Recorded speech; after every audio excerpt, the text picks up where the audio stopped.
Yes, it's Saturday, Thomas. You made me look, though. You did. You made me look.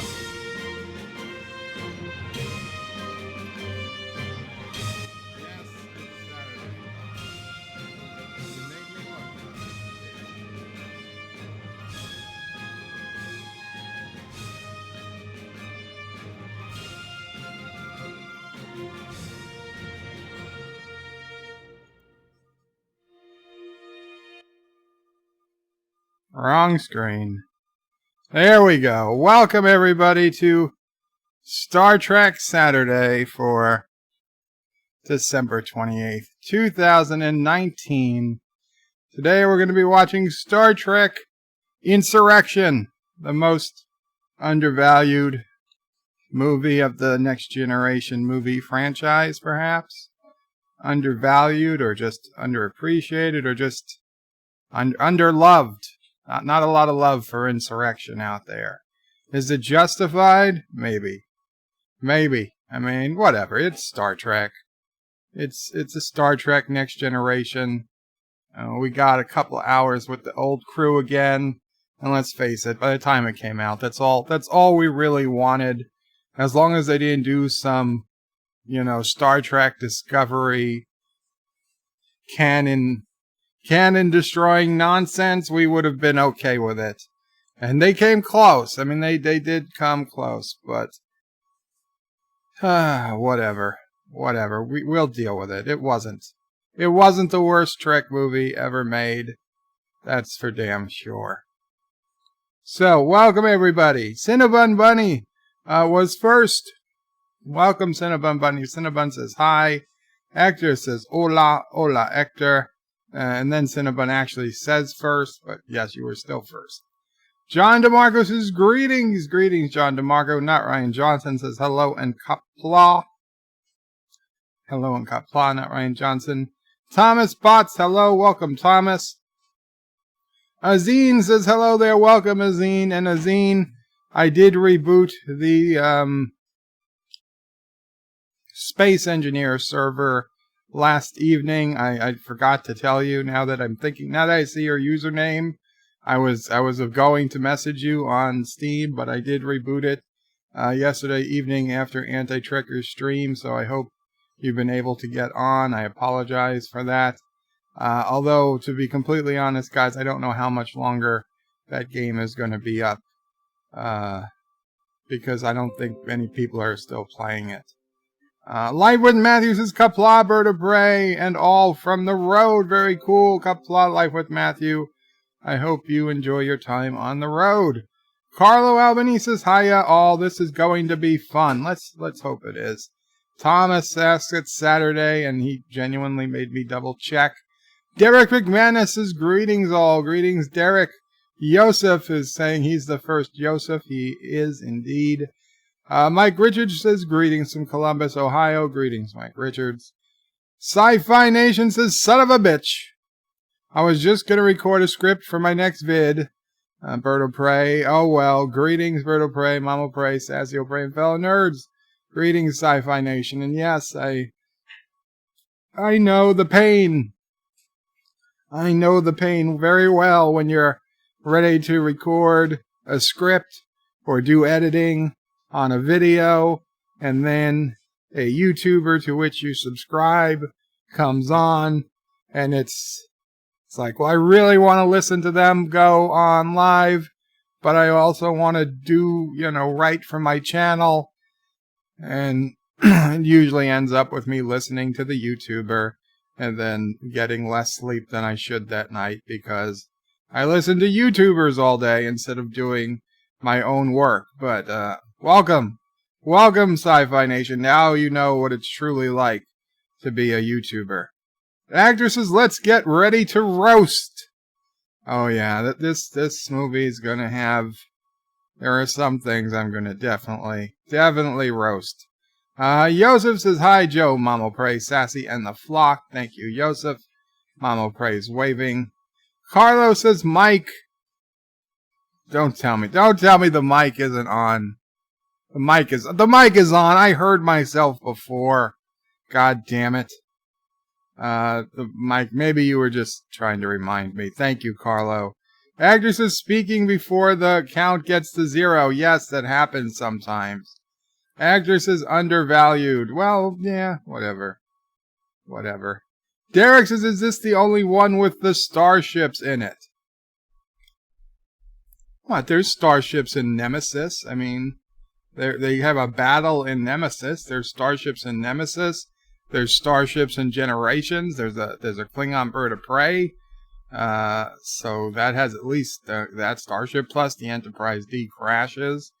But fine, I'll grant you those might be the only starships. And First Contact, there's Borg ships. There's tons of ships fighting the Borg. There's the Defiant.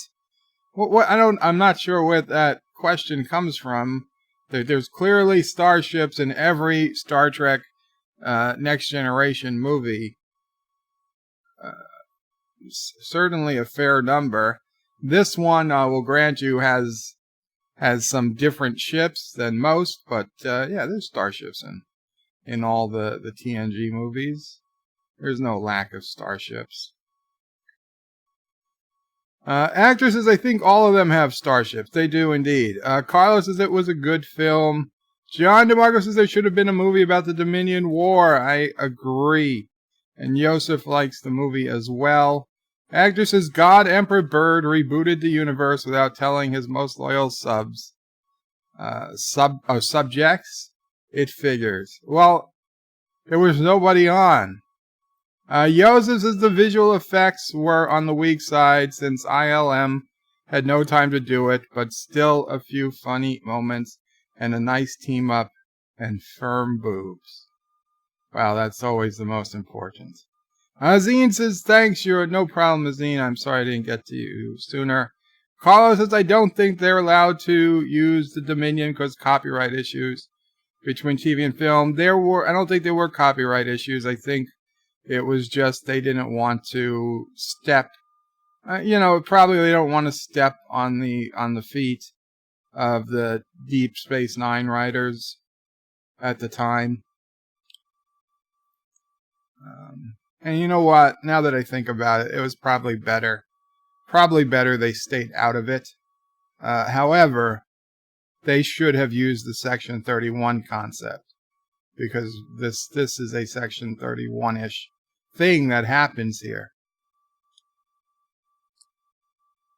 Actresses, I suppose I have time to go to the store before he starts. Well, I'll hopefully be starting in a few minutes, Hector. We've got a good number of people here already.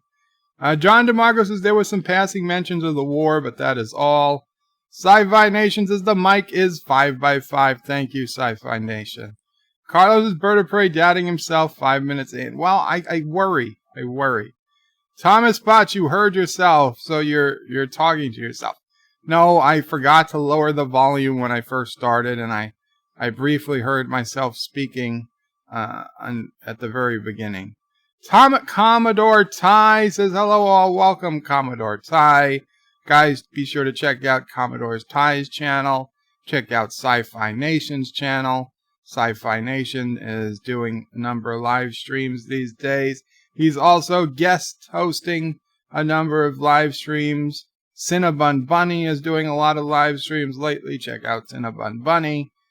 And anyone else who I haven't got to, be sure to remind me if I forgot about you. But it's really nice to see the entire community guest hosting and whatnot on everyone else's streams these last few weeks. DJ Odyssey, of course, he's not here right now, but DJ is in there. Life with Matthew is in there. Life with Matthew's on the road, but yes, Life with Matthew. Him, Wesley, Cinnabon, and Sci-Fi Nation were all on 7 Days to Die stream the other night. I was halfway through watching.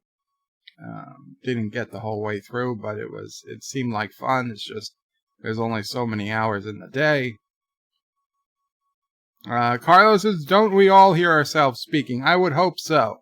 Derek says it was a typo. Sorry, and no problem, Derek. I'm not sure. Thomas Potts says, looks like my best friend and I are seeing Anti-Tracker's favorite movie at 6. Star Wars. Star Wars tonight? Carlos says, don't forget to give Bert a like. Thank you, Carlo. Joseph says, it's the faith of all YouTubers talking to themselves, hoping for the text response. Richie Poole says, hello, everyone. Welcome, Richie Poole. Carlos says, I think it would be cool if Section 31 was just stationed and convinced everyone to do his bidding like he did with Bashir. Oh, it was just Stallone? Sloan. Oh my God. Okay, that was a typo. It's not Stallone, it's just Sloan. If Section 31 was just Sloan and he convinced everyone to do his bidding. Maybe that could have been true in the first episode, but by the time the episode, and it's a Latin name that I can't pronounce or nor remember at this moment, but it's the one where he goes to Romulus for a convention and he's posing he's not posing, he is a doctor, but he goes under Section 31 to try and find out if some Romulan senator or the Tal Shiar guy has some type of disease, and Sloan is there posing as an audience member, and the Admiral is involved and all that stuff, and they beam Sloan out at the time he gets shot. Then that couldn't have all been Sloan. That is kind of proof Section 31 was real and existed. The previous episode, I'll grant you could have taken it that way, but by the next Section 31 episode, there was no way one man could pull that all off. Joseph says, check me out. I do live in the real world. I do live in the real world. Sci-Fi Nation says, Bird of Prey, at least I was able to read the script 5 times and get it right. And now I can print it off for later. Very cool. Sloan. Yes, Carlos says Sloan. Sci-Fi Nation says, bird down, son of a bitch, it's back. Technical difficulties. Or hashtag PooTube shenanigans. Did I go down? I mean, it looked like it was working fine to me. But no, I didn't notice any issues. Carlos says he convinces the Admiral to work for him and manipulates Bashir in the other episode. I mean, it's possible that he would have had to manipulate a bunch of people, and he would need to have access to, and don't forget, even in the very first Section 31 episode, he would need access to transporters and the technology that the Federation doesn't know about, that the Federation can't trace.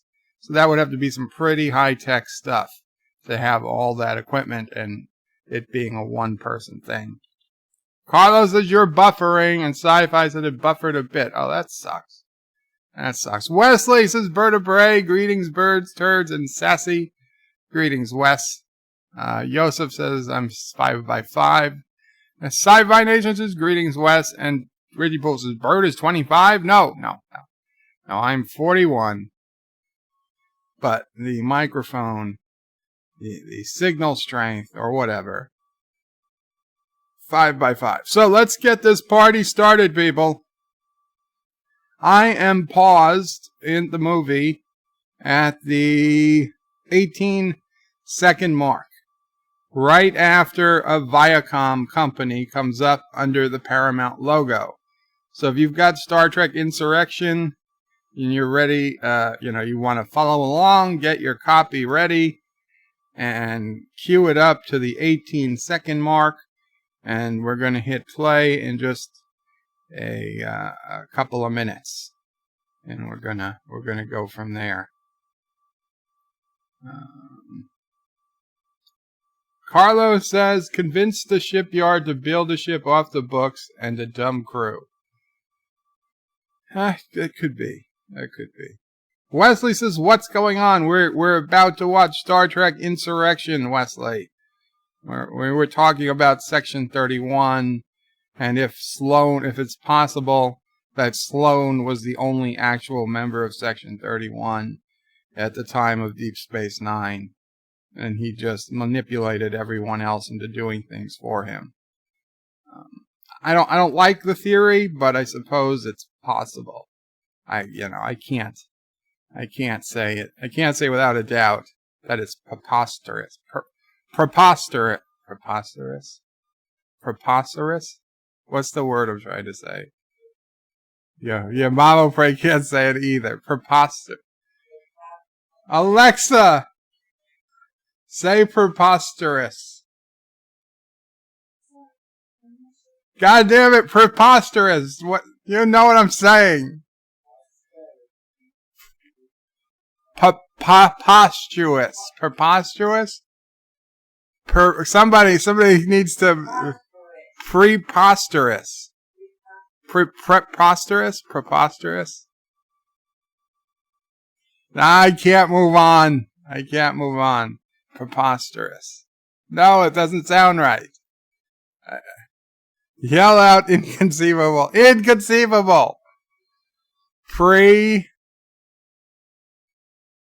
Preposterous. I don't know. It doesn't sound right now. It doesn't sound right. What I'm saying is that I can't say that the theory that it's preposterous. Preposterous. Preposterous? They're saying it's pre. Everybody is saying pre. Not Ryan Johnson says first it was Palpatine. Now it's preposterous. Carlos says, Alexa, say what I'm saying, even though it's wrong. No, don't say it the wrong way. Say it right. John DeMarco says, bird pronouncing the word correctly would be preposterous. Joseph says, and somebody expects me speaking perfect English, shaking my head. Carlos says, bird has a problem with P words. I guess I do. Preposterous. That's preposterous. I don't think I've said it out loud that often. That's crazy. Anyway, I can't say that theory doesn't hold any water. Words are hard. Yeah, English is hard. Words are hard. Hector made it back in time. Welcome back, Hector. Wesley Vertebrae is the thief from The Princess Bride. The thief. Who's the thief? I'm Fezzik from The Princess Bride. Hector says, thank God preposterous is not in the Spanish dictionary. Anyway, so let's go ahead and get ready. Again, we're 18 seconds in, and I'm going to be hitting play in... Okay, wait. Carlos says, can you please say propane? I can say propane. Propane and propane accessories. Yes, we don't use propane. We use natural gas. Comes right from the house, so we don't have to worry about filling up a propane tank. But I would say Hank Hill would still be okay. But natural gas, it is very, very close to propane. You still taste the meat and not the charcoal. That said, I will admit that yes, every barbecue I've had with charcoal, the meat has tasted better than simply grilling it with natural gas or propane. Yes. Okay, so we're going to hit play. We're 18 seconds paused in. So in 5, 4, 3, 2, 1, play. Oh, and I have to mute it. Before I get copyrighted. There we go. Paramount Pictures presents a Rick Berman production. Bird runs on methane, says Joseph. Carlos says go for the gold. Sci-Fi says then he'd have to say contrary. Star Trek Insurrection.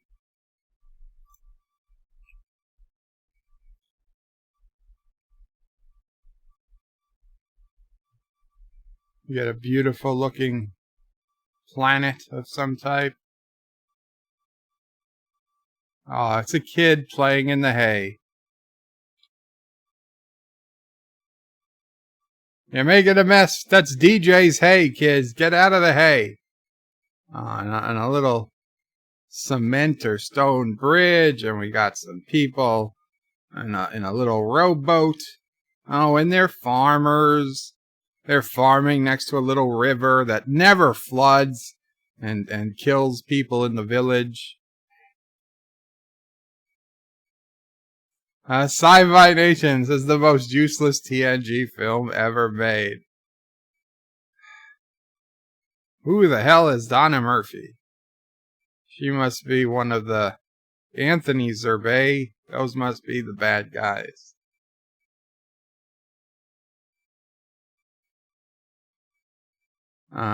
Oh, look at that fresh, clean water that the goats are walking through. Oh, they're using that water for the crops. They get the natural and organic seal from the state of California. This is, of course, fake, because there'd be a hell of a lot more pooping going on in those fields. That's just how farming works. Oh, we get women making bread from scratch. Patriarchy was alive and well in 1998 when this film came out. And men were doing the blacksmithing.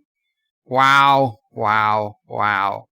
I am offended, shocked and offended. And women are caring for children.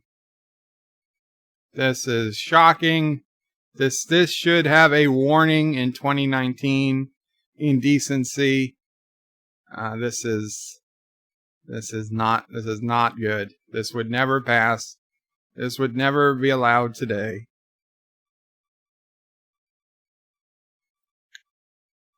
Oh, and here we are. We see the Federation. Federation wants a survey team.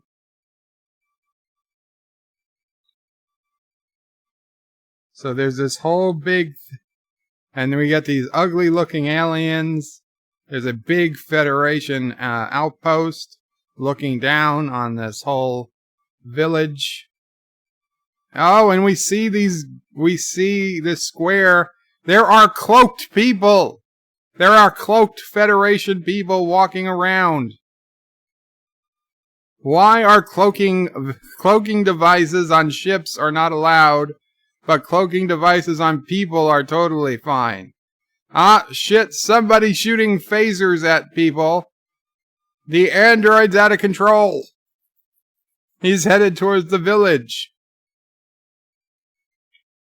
Oh, and there we see, just says over there, and luckily magnifying, and we see, they're shooting at bridges. The bridges look like they're shaking, that are supposedly made of rock and concrete, and they're shaking like they're made out of paper. What's happening? Things are falling down. Commander Data. That wasn't you, Data. That was a stunt double. You can't make that jump. They're telling Data to report to... Data is rebooting. He is rebooting while running. And the evil alien is saying to intercept the android. Data is kicking ass.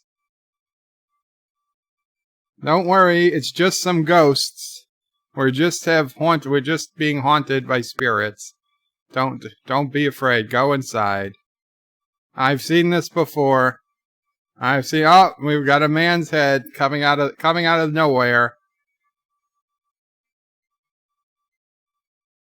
Find shelter. We have to hide from the bodiless man.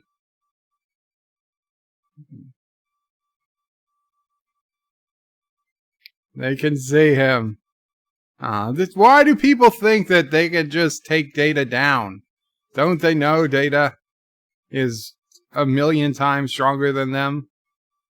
Data is disobeying orders to stand down.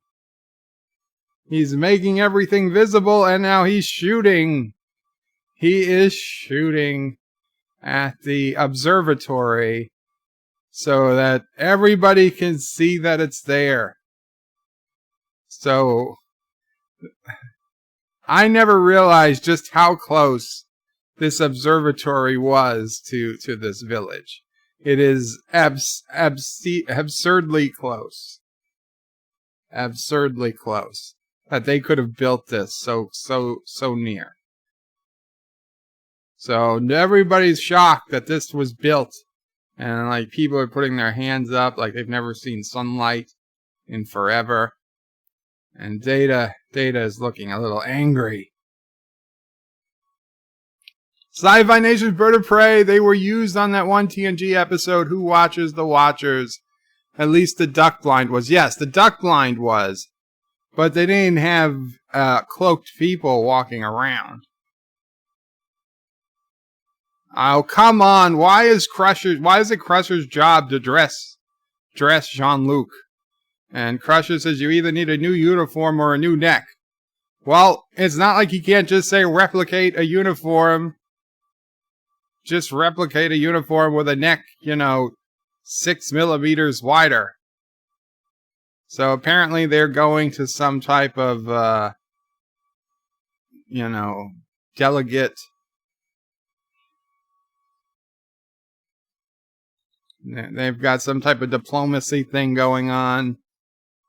We get another scene like we had in First Contact where they're walking fast. But at least this had some reason. Oh, and we hear about the Dominion. And Jean-Luc says, can anyone remember when we used to be explorers?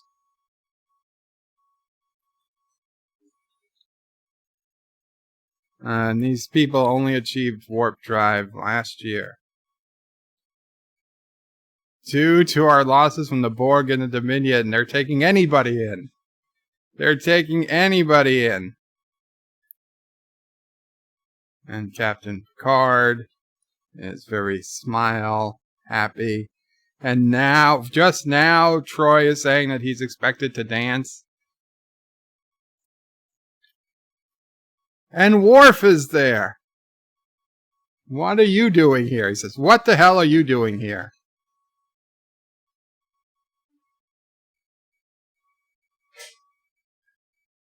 So Geordi's saying that he really needs to talk to the captain, and they're like, can it wait? And Geordi says, I don't think so. And Captain Picard's like, I'm already here. Tell him I'll talk when he arrives. And Geordi's like, no, you don't understand. But Picard already leaves. So now Picard is going to be honored in the time-welcome tradition of her people. These look like extremely short, trolls. They are so honored to be accepted into the Federation. Picard says, we have a dance later. She's like, that's not all you have to do to me. And we've got some... Geordi comes busting in. With eyes! Oh, he had eyes in First Contact.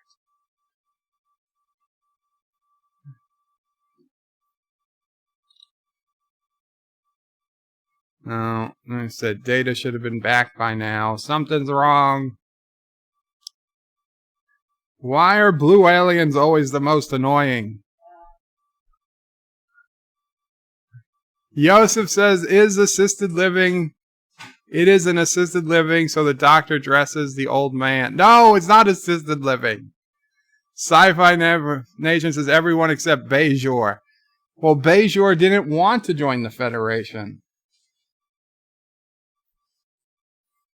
I mean, they were going to until, the emissary told them not to.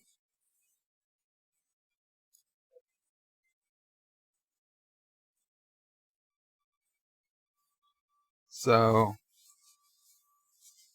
the Briar Patch. They need data schematics.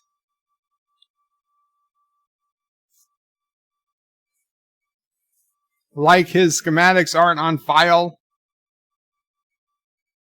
Oh, he didn't take his emotion chip with him. So it's not his emotion chip.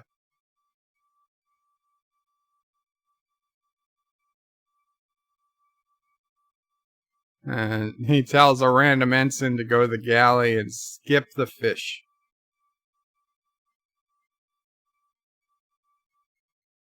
And he's going to ask Worf to join them. And they're going in opposite directions on their way to somewhere else. But let's not pretend there's a problem yet. And we get our first starship. That's not the Enterprise. Oh my god, I never should have let you talk me into that duck blind in the first place.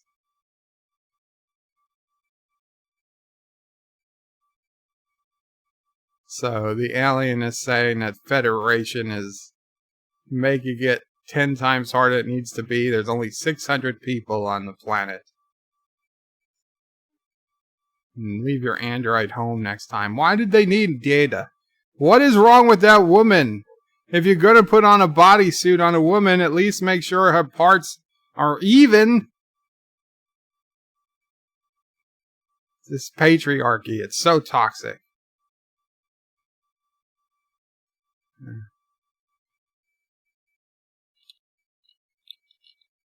So at least this admiral is saying he's hoping to wait till he can share the benefits with all the people of the Federation.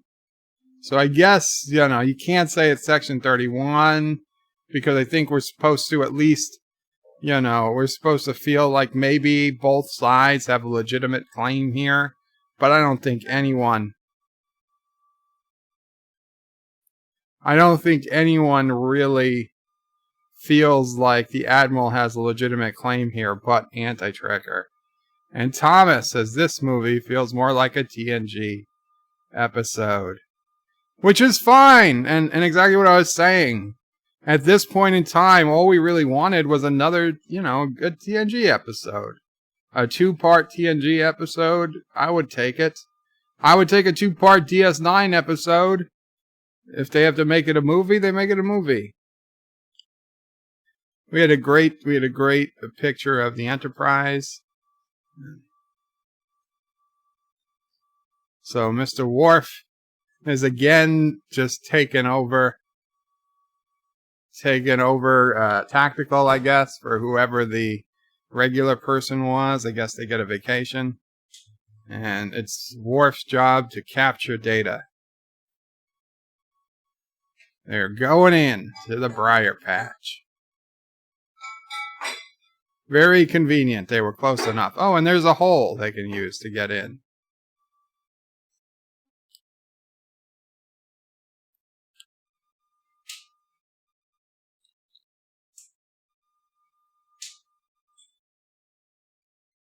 So these aliens captured the sonar.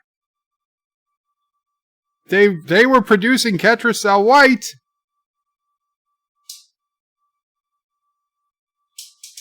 And their ships have weapons outlawed by the Second Khitomer Accords.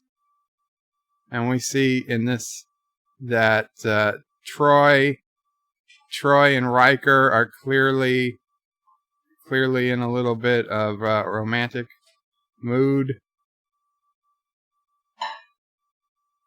And Worf was sleeping, and I don't know how you do it on Deep Space Nine, but on the Enterprise we still report for duty on time. And Worf had his hair down while he was sleeping.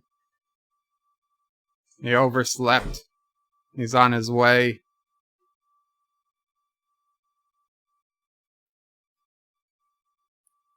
So Picard said, when was the last time we aligned the torp sensors?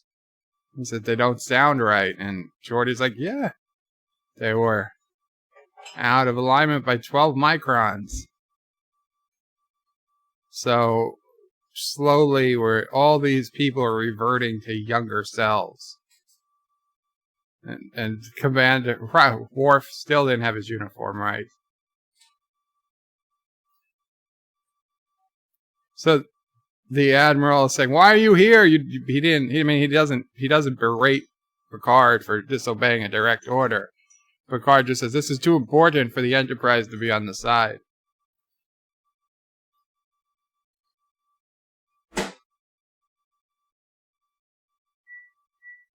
This other guy is saying that the android must be destroyed.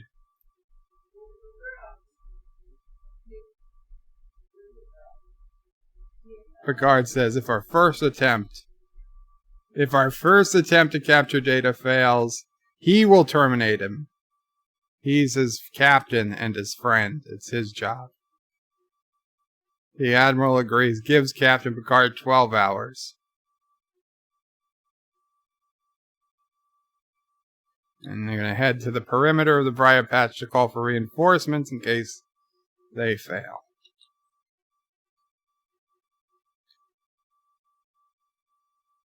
And we got a shuttle leaving. The Enterprise E, I think that might be the first one. Picard and Worf. Only Picard and Worf are on the shuttle.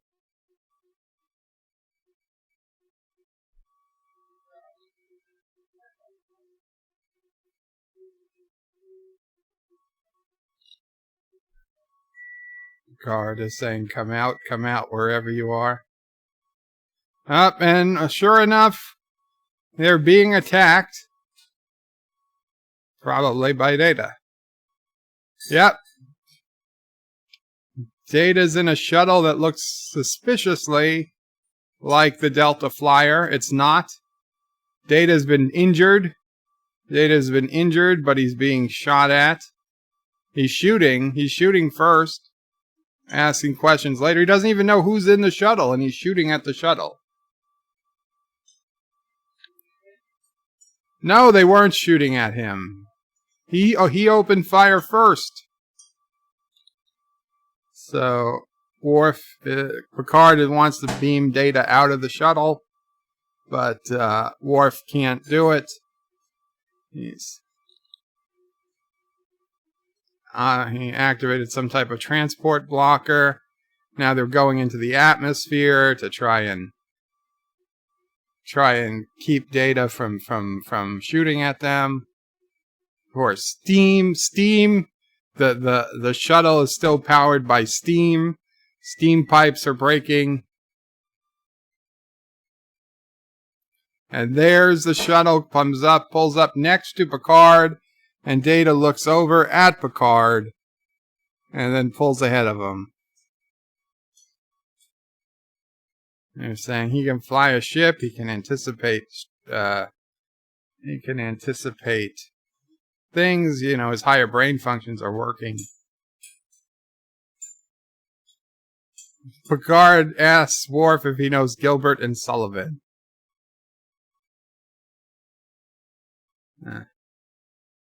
Picard's like, they're composers.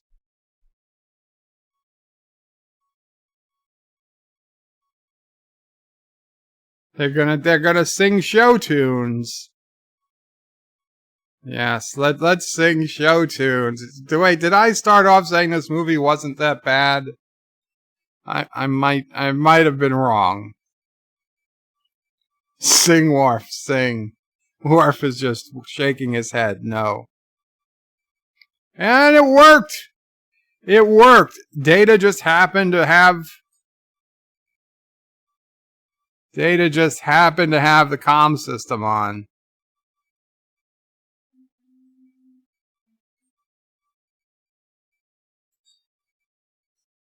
Wow. So Picard whispers to Worf to prepare the docking clamps because they're going to secretly dock with the shuttle because Data's so busy singing show tunes.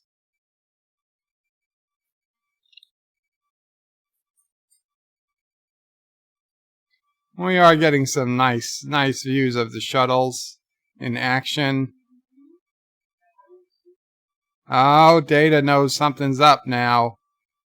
Look how much bigger Data's shuttle is. Picard's not going to release.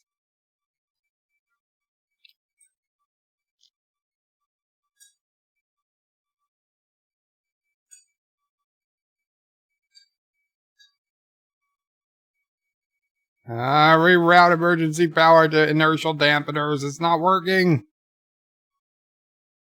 Let's spin the camera. Let's spin the camera as fast as we can. Why wouldn't he know to put maximum power?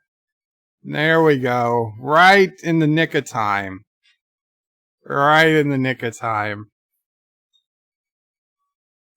Sci-Fi's bird of prey always notices the bigger one. Son of a bitch. Joseph wants me to sing. No singing. Richie Poole says Star Trek V is the worst Star Trek film of all time, except for all of the JJ films. Wesley says this needs more singing. So they all beam down. Wait, what happened? A minute ago, Picard and Worf were on the shuttle. How did they all beam down? What did I miss? I was reading comments. And Worf and Picard went from just surviving a crash on the shuttle to everybody beaming down. And they're all just coming into the village and nobody seems to give a crap.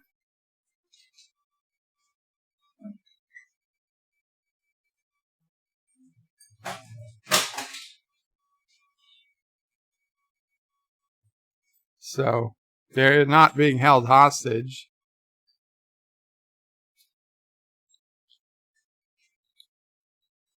Troy is sensing incredible mental clarity and discipline.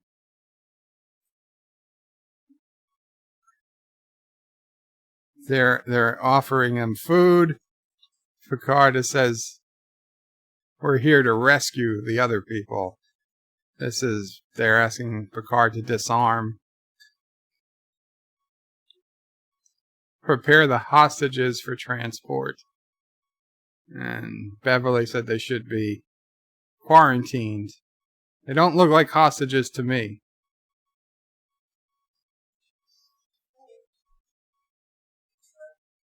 So Picard says they were under the impression they were being held against their will.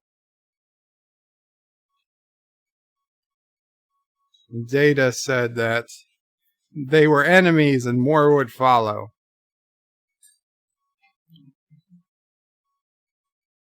Picard is talking about the Prime Directive, and the lady says it doesn't include spying.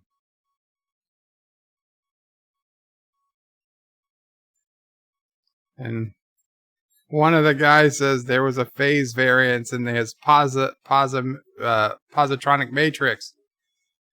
So they know what technology is, they just choose not to use it. When you create a machine to do the work of a man, you make him less of a man. But at one time they used to travel the stars just as they do. They have warp capability, but they don't use it, because where would warp drive take them except away from here?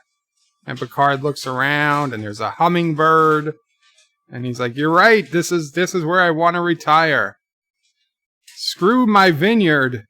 I'm going to live here when I get old. He apologizes for his intrusion. So, Picard gives the good news to the Admiral. He's like, good, now get the hell out of there.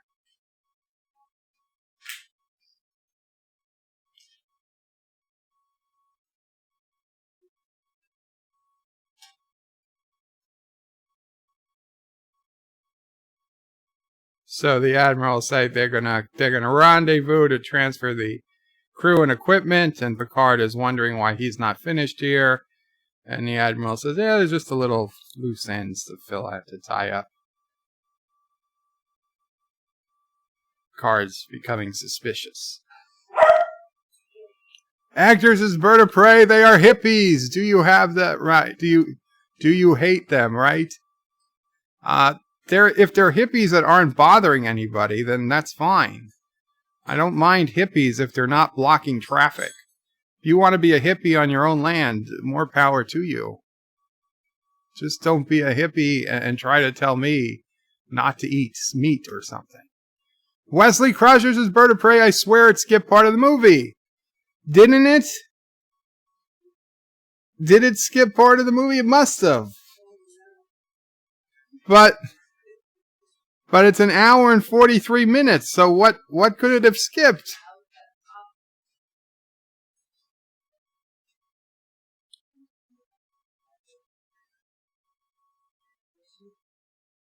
Actor says Kirk would kidnap you back to your ship, Joseph. Well, I'm showing a timestamp of 26 minutes and 46 seconds. So they're kissing. They're kissing. Oh, Troy said, yuck, she pushes Riker off. And he said she's never kissed him with a beard before. Joseph says it did not skip. I'm watching it here with you and we're in sync. Thank you, Joseph. It's just weird editing, I guess. So, Geordi is saying that they shot Data first. And they're saying, nope, they didn't shoot Data till after he malfunctioned. And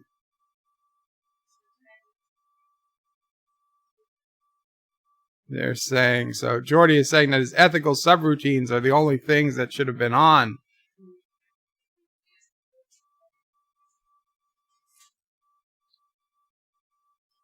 The implants bothering Geordi.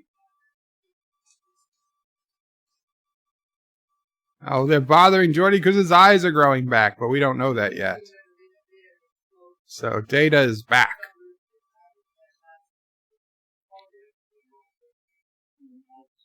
He's missing memory anagrams.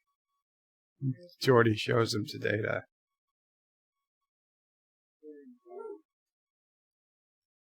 We're asking Data what he remembers last. He starts singing again.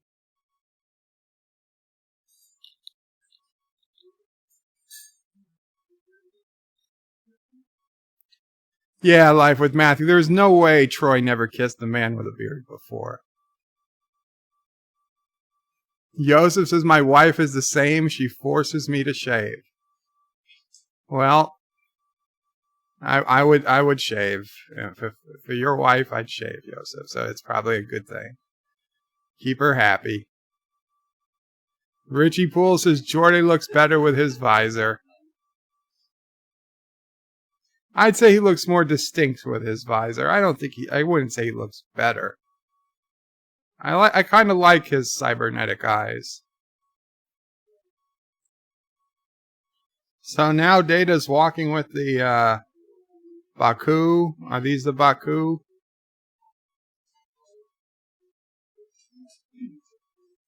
They rejected technology. Data says he's the personification of everything they rejected. And yes, I said personification without a problem.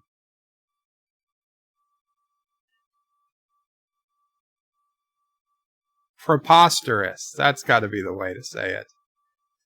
So, wow. Wow, Troy is shaving Riker in a bath. So we've actually seen baths in Star Trek. I had forgotten we'd ever seen a bath. And she's got the candles out.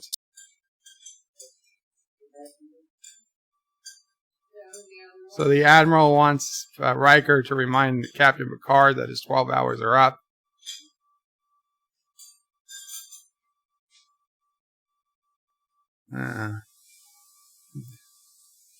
This alien is being told that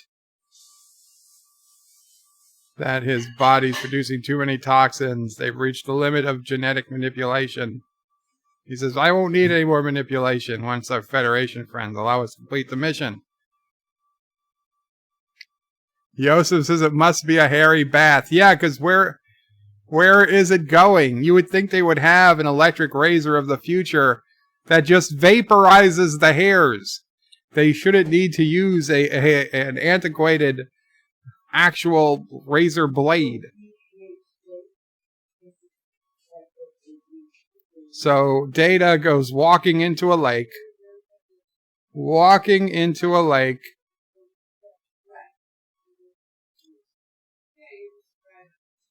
Rock Solid's in the house. It's jump into a tub with Troy, says Reich. Rock Solid. Welcome, Rock Solid. So Data is scanning a fish as it goes by. Oh, he's playing with his fish.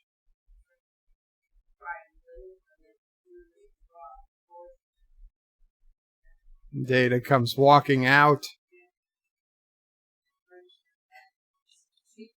You came out the wrong side.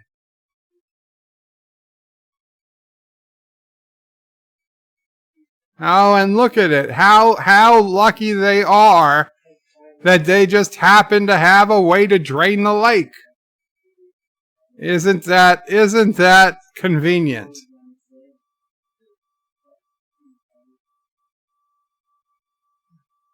How convenient. And we've got a cloaked ship.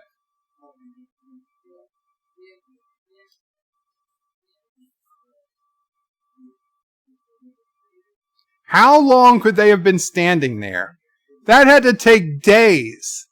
That had to take days, if not hours, if not days, to drain a lake 12 feet or whatever that is. I mean, assuming that ship was just under the surface, which it had to be at least a foot under the surface for it to not be noticeable that the ship was there.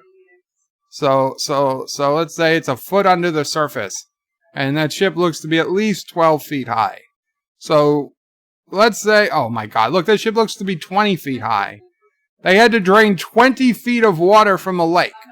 Now the lake shore still looks green.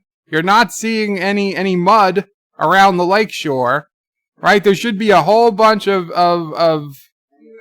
mud where the water used to be. And there they go. They opened. Data knew exactly where to boat to row to. They went right to a door, and they go in, and it's a giant holodeck. It's a holographic projection of the village, not yet complete. Almost done. So Picard is trying to explain to her what a hologram is, but she knows. She knows. Why would anyone want to create one of the village?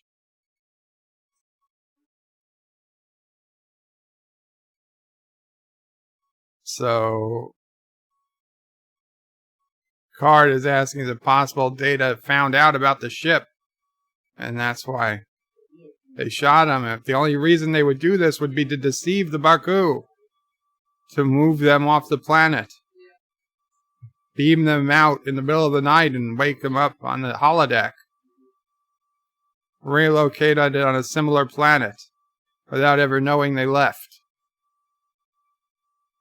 Why would the Sana wish to remove the Baku?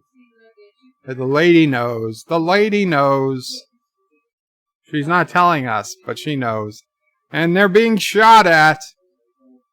People just jumping into the lake. Oh, they were in... That's inside the ship. They're already... whatever the hell those aliens are, inside the ship.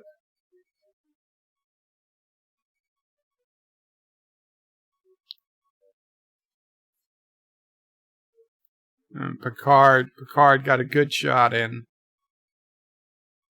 And let's turn our backs, because clearly there's nobody else left back there.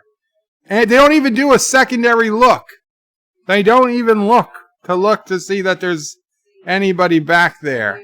And the lady's saying she can't swim. As she's swimming, Data and Picard jump in. Picard is holding her up. Yeah, Picard, we know you're getting a feel. And how is Data standing?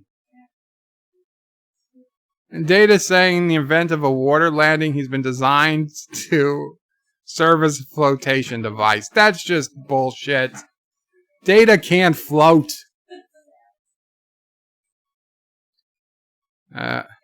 Worf has a giant zit on his face. Data says it's a Klingon pimple.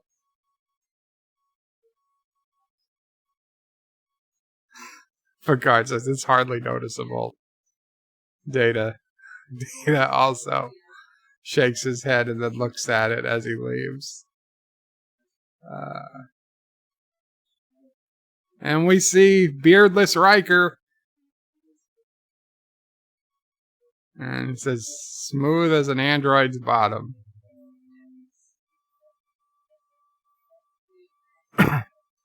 Picard says we're not going anywhere. Riker says to Worf, Klingons never do anything small, do they? And Worf said, you should ask Deanna Troi. She was definitely kissing me and I had a beard.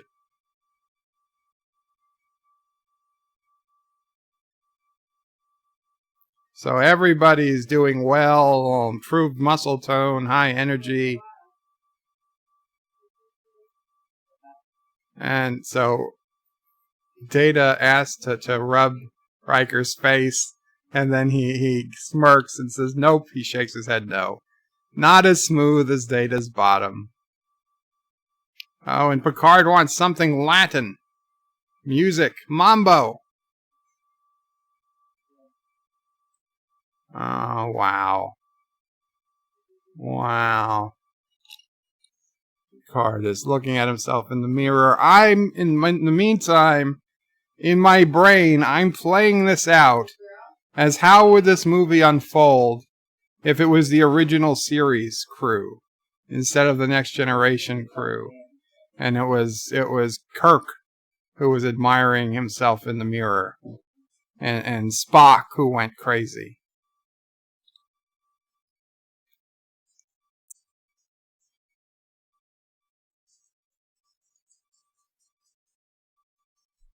They came from a world where technology threatened to destroy everybody. 309 years ago, they set off to find a new world. And Picard says, you haven't aged a day. And he's saying, actually, he was quite older than he was when he arrived. He says, the metaphasic radiation, it keeps them young.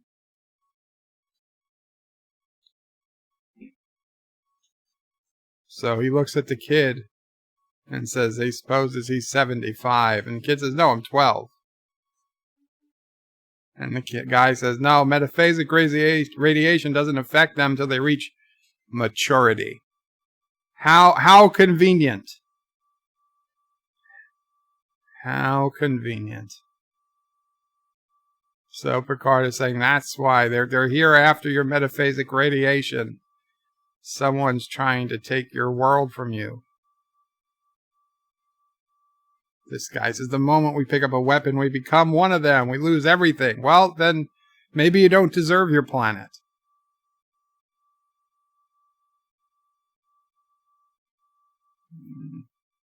Picard says they wanted to keep this a secret. Not only from you, but from his people as well. And Picard's not going to let them keep it a secret. Picard is going to let everybody know. He's going to blow the lid on this whole Baku situation. The entire galaxy is going to know that there's a planet of only 600 people who have the literal fountain of youth. He's going to tell the entire galaxy about the special properties this one planet has with only 600 completely defenseless people on it. And they're all going to feel bad for them and make Starfleet stop trying to use the radiation for everybody else. And no bad people are ever going to come. Sci-Fi Nation says Kirk should have taken the Enterprise here during the episode The Deadly Years. Lol. Carlos says Worf should have said, yes, you should see down there. I have two. Oh, yeah. Worf should have said something to Riker. He should have said something to Riker. Actor says worlds are big.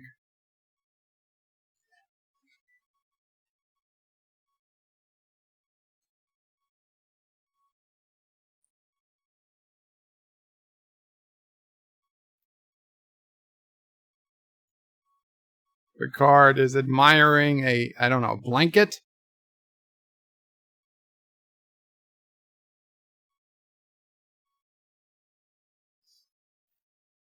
They're apprenticing for 30 or 40 years. Then they become a master artist. How many master artists does a population of 600 people need? Because I'll be honest, I think one is probably enough. One or two. You don't need all that many.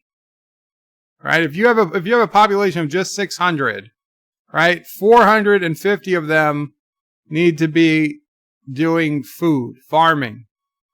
Okay? Then probably another 100 need to be making necessities of life.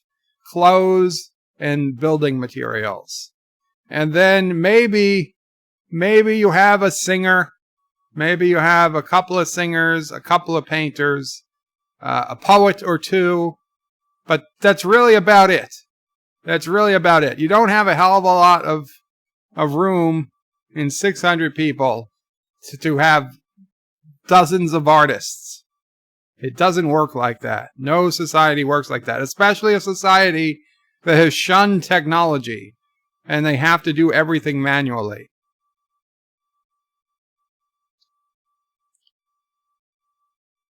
Thomas Potts is Bird of Prey. The reason Turtistan left because Anti-Tracker forced us to look for the Baku planet to stop him from aging. You know, Thomas, I wouldn't be surprised.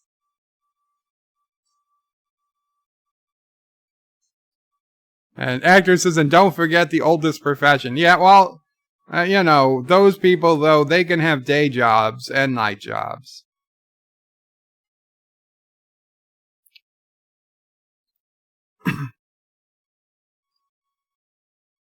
And she's saying that Picard's wisdom is unusual and Picard says for somebody who doesn't come from here, an Offlander. And she says for somebody so young. She closes the door, but does she lock it? She doesn't lock it, Picard. That's your cue. Oh, you left. You left, Picard. You coulda got lucky.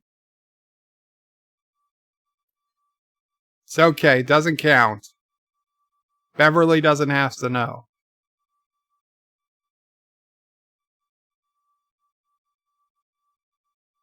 Geordi is looking.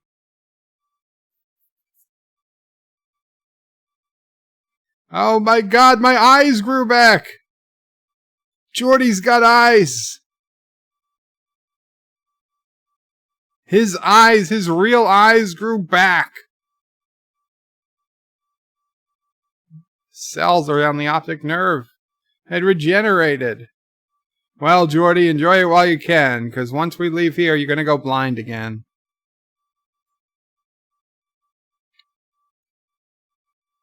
Geordi says it might not last, but before he goes, he wants to watch a sunrise. He's never seen a sunrise. You've never seen anything, Geordi. You had no eyes. You've never seen anything. Ask Troy to strip down because you've never seen a woman. I mean, I don't think it's going to work, but you might as well try.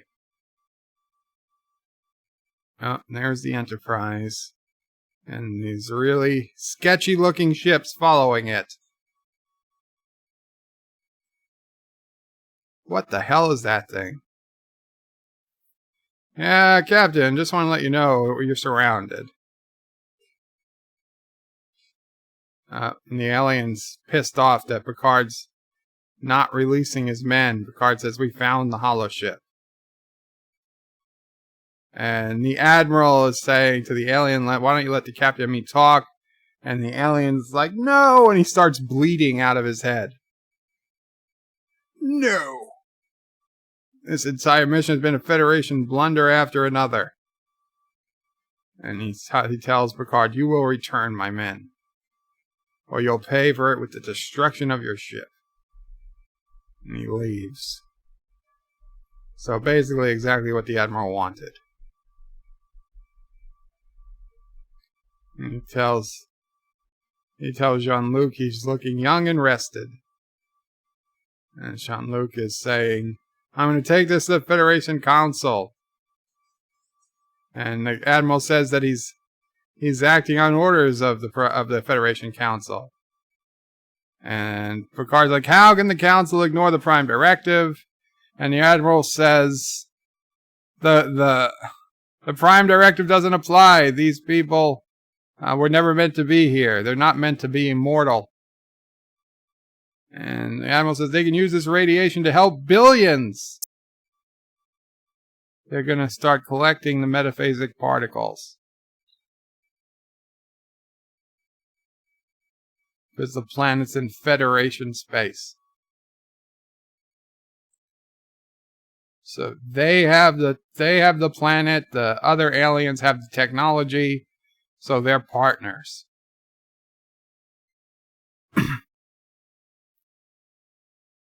And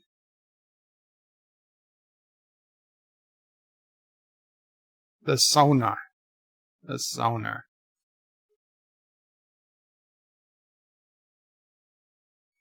Says with metaphasics, lifespans will be doubled. And I heard your engineer has his eyes back.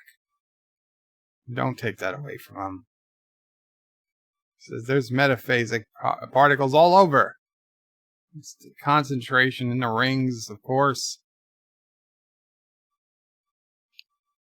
And they start some type of thermolytic reaction.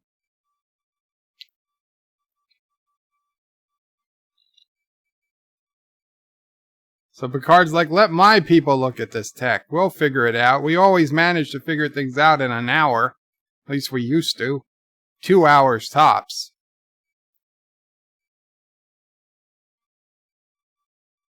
So it would take 10 years of normal exposure for these aliens to reverse their condition. It really doesn't make sense. It's an entire frickin' planet. Why didn't the Baku just land on the other side of the planet 50 years ago and start using the radiation? They knew it was there.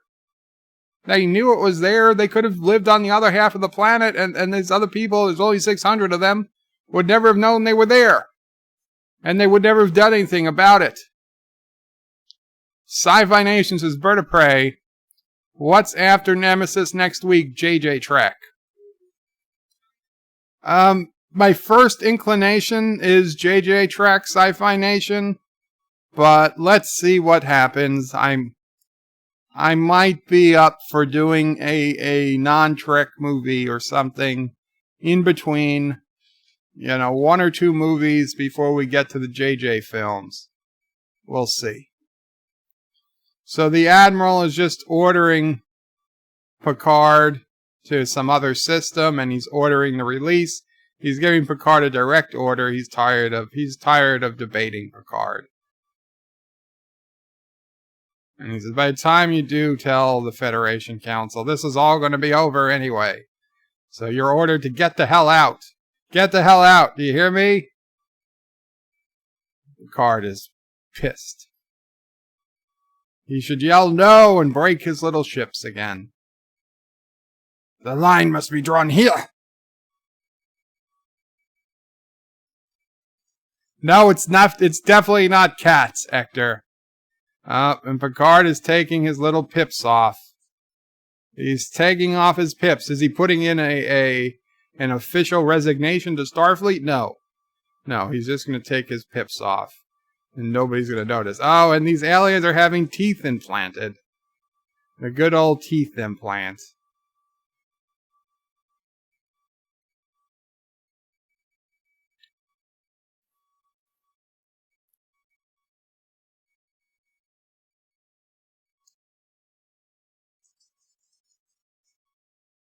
Rock Solid has the perfect movie, Spaceballs. Sona like Bona. I got you, Rock Solid. Thank you.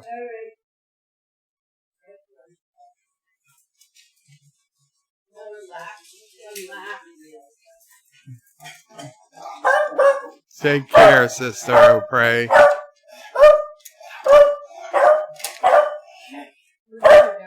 Sassy is barking at Sister O'Prey.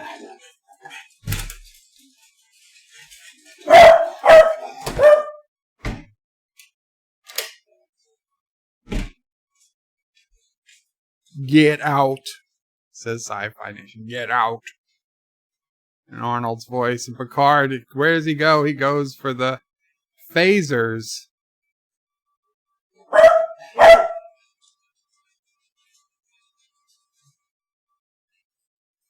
Up, and all the rest of the crew know that he's taking the Captain Yachts out for a spin.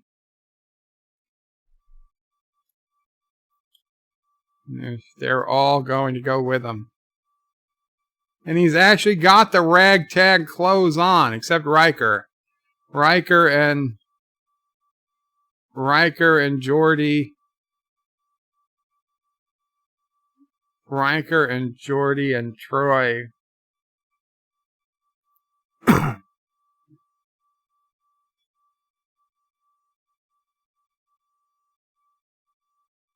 Oh, Data says, let's saddle up. I guess he got his emotion chip back. Lock and load. Yes.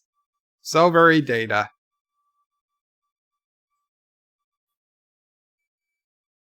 They won't begin the procedure while the planet's still inhabited. Why not? Why? Of course they would. Why wouldn't they?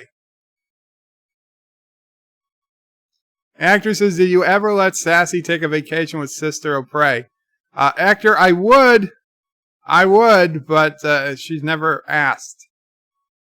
She said she would, but she's never actually gone through with it. Thomas is bird of prey. I want that phaser rifle. And for the first time ever, we see the Captain Jot coming off of the Enterprise E.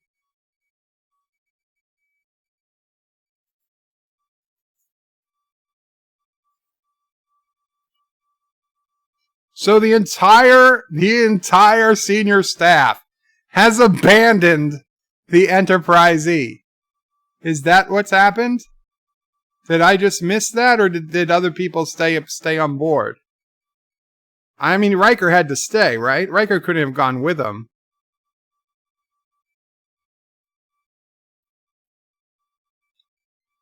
He says, if Picard or any of his people interfere, eliminate them. I'm guessing Riker, Troy, and Geordi stayed on the Enterprise because they were in uniform. Okay, so we have Beverly down there. We have Data down there. Oh, we got Troy down there. Troy wasn't in uniform?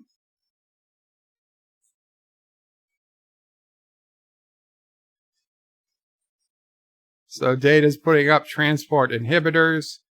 Stop people from beaming them off. We got Picard down there. Thomas wants the phaser rifle. Thomas is Riker and LaForge stayed on board. Thank you. Action, Picard, activated, says Ector. Sci-Fi Nation says the Captain Jot on the Enterprise D looks like it would have looked like a flying oval saucer. I agree. And now we got some alien ships coming in. And this looks nothing like the Wraith culling people from Stargate. This is not the Wraith culling people from Stargate. They can't transport anybody. What the hell is that alien? Worf is down there. Worf, why didn't you bring a batleth?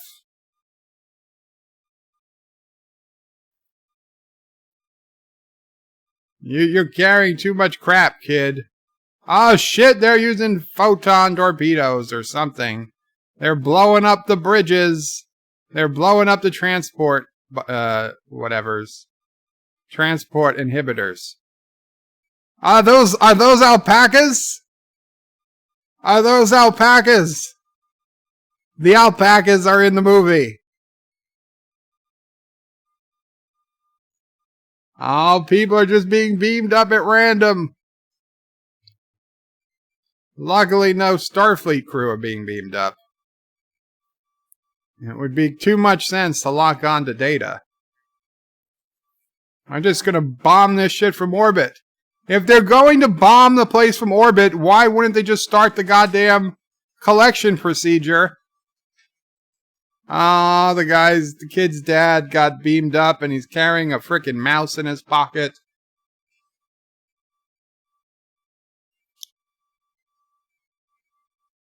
Bird of Prey, I think Commander Spot also stayed. Commander Spot.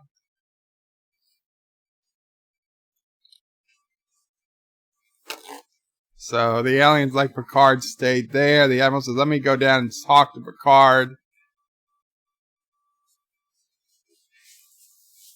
The alien's like, bullshit, I'm not dealing with your Federation bullshit. The Federation is old. For 24 months, they've been challenged by every major power. Cardassians, the Dominion. They all smell death. That's why you've embraced our offer. We're going to give the Federation new life. How badly do you want it? If the Enterprise gets through with news, the Federation politicians are gonna, opinion polls are gonna cause debate. Federation allies are gonna want their say. It's all bureaucracy.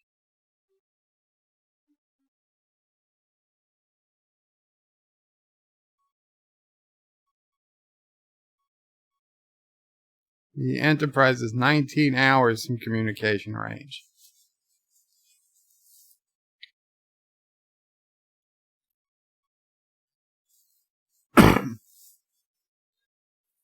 So, the Admiral says he'll talk to Riker, and he's like, yeah, Riker's not going to listen to you.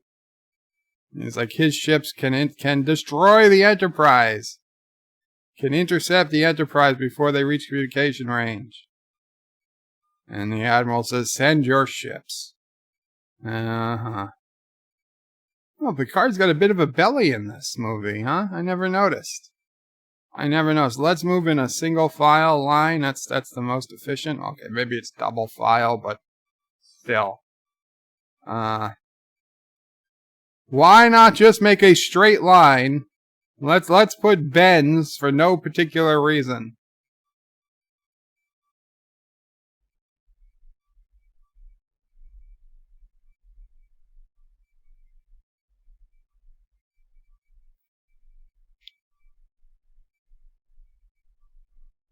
So, Data has continuously recharging power cells.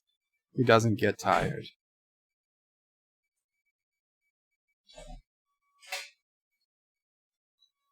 Data, the kid says he can't imagine what it's like to be a machine, and Data says he's tried to imagine what it's like being a human. Where is the Red Angel, says Thomas. They're coming. Actor says alpacas were the key to rejuvenation. Duh.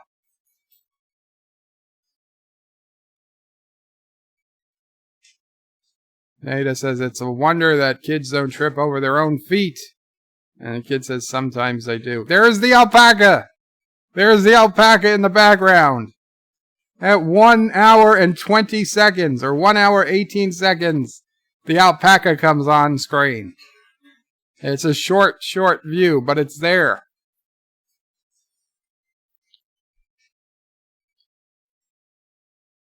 And the kid's like, but you don't have adults who tell you what to do all the time at bedtime, and eat your vegetables, and don't beat up your sister, and all this bullshit.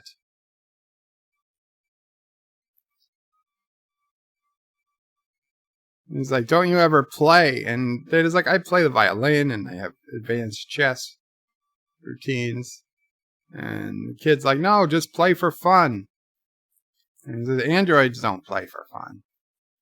So kids, if you want to know what it's like to be a child, you just gotta play.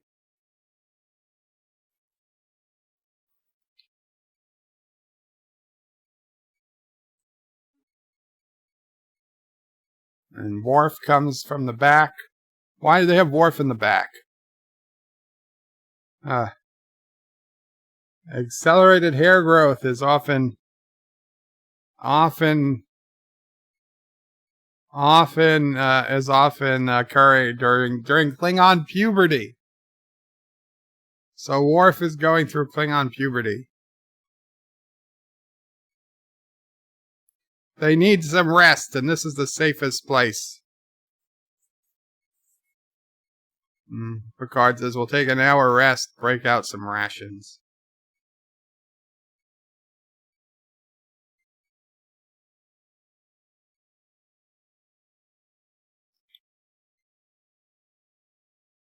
So the lady's touching Picard's head. And it's been 300 years since she's seen a bald man. No, she doesn't like it, no matter what she says.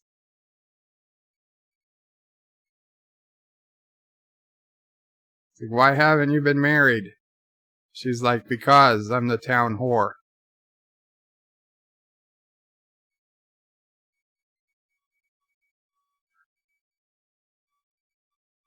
She takes Picard's hand and says, 3 bars of gold pressed latinum. Oh, and the water starts slowing down.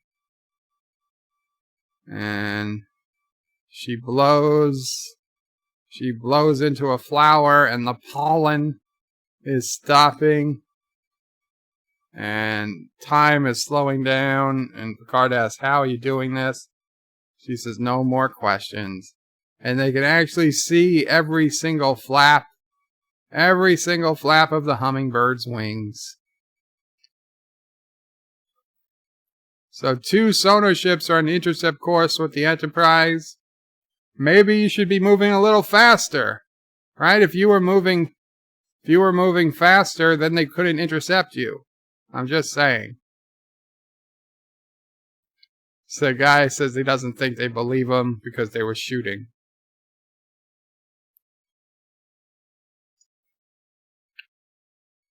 Really? Now you go to full impulse? Why weren't you at full impulse the entire freaking time? Why weren't you at full impulse the entire freaking time? You were supposed to get out a very urgent message. There's the alpaca again. There it is. Yes, a giant extended alpaca scene. Ah, there it is. Data and the alpaca. That's gotta be an alpaca. Worf, what do you feel about alpacas? Blood of a live Kolar beast. Maybe alpaca?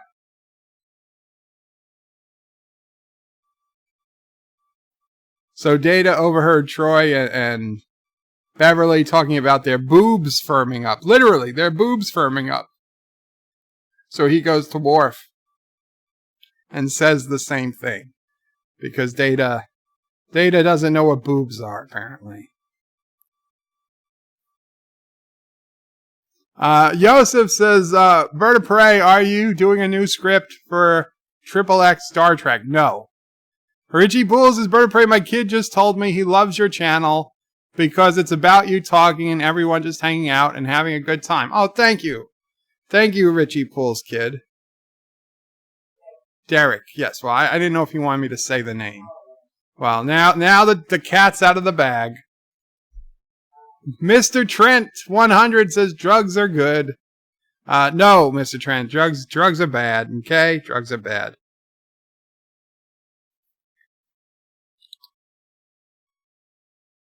Oh, and Crusher is shooting the phallic gun.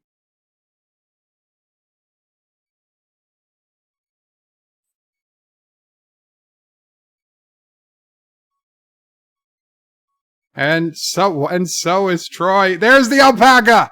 The alpaca was holding the rifles. The Enterprise's nacelles are just bleeding plasma. They're burning deuterium. Isn't deuterium water?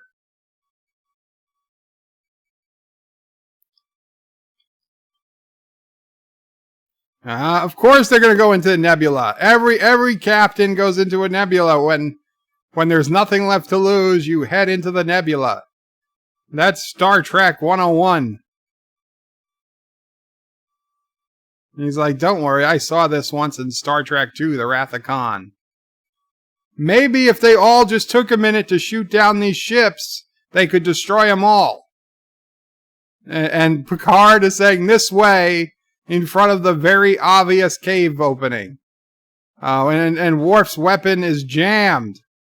Worf's weapon is jammed, so he just uses it as a baseball bat.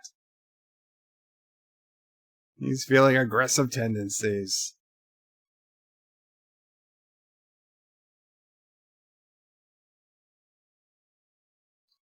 Thomas says, Bird of Prey, they say 2 times they can't safely use impulse in the briar patch. Well, they used it. Richie Poole says, Bird of Prey, Derek wants to know why you like alpacas so much. Derek, my sister O'Prey, came on the stream like 6 months ago and randomly started talking about alpacas. And ever since then, everybody's reminding me about alpacas.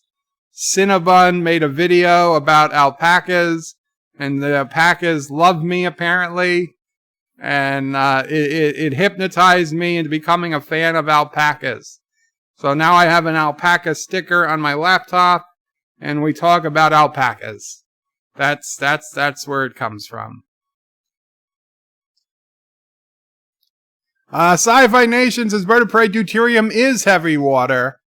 Earth has been producing it since World War II. Actually, deuterium has been here forever. What we've been doing is taking it out of the ocean since World War II. But it's just water.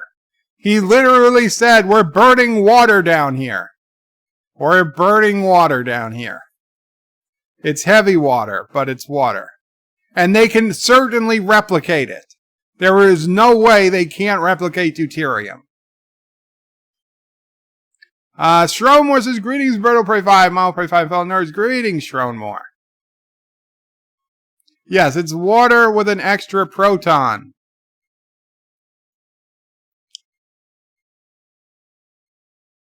Yosef says, Bird of Prey, deuterium is an isotope of hydrogen, also called heavy hydrogen. Yes. Yes, it's water, but the hydrogen atom in the water molecule, which is H2O, right? It has one of the 2 hydrogen atoms, or I'm not sure, is it H2O? I'm not sure if one or both hydrogen atoms has an extra proton. It's called deuterium. If all 3, if it has 2 extra protons, it's called tritium. That's super, super heavy. But that's not really all that useful to anything. Deuterium is used in nuclear reactors. So, what they needed it on the Enterprise for, God only knows. So they're going to blast a hole to lock themselves in. Because surely, they're blasting a hole to get through to another portion of the cave. If 3 little hand phasers can destroy so much rock, couldn't a ship's phaser just destroy the entire cave system?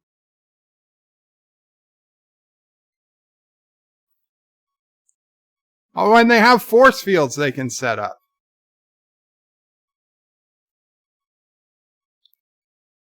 Shromore says, greetings to Sassy, chaser of Romulans, eater of Tribbles, stalker of Vulcans, defiler of Klingons, and scourge of Cardassia. Thank you, Shromore. Shromore can't stay long, watching The Godfather with my wife, but had to stop by and give the stream a like. Well, thank you so much, Shromore. It's going to be, history is going to remember this is the Riker maneuver, if it works. Damn it, Riker, you always destroying new ships. Oh, they've got a steering column on the bridge.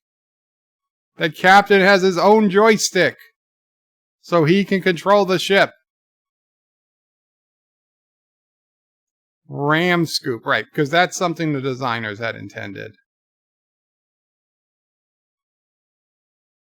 Oh, and they, of course, fire in space causes 2 spaceships to explode. Well, Worf is carrying a goddamn bazooka.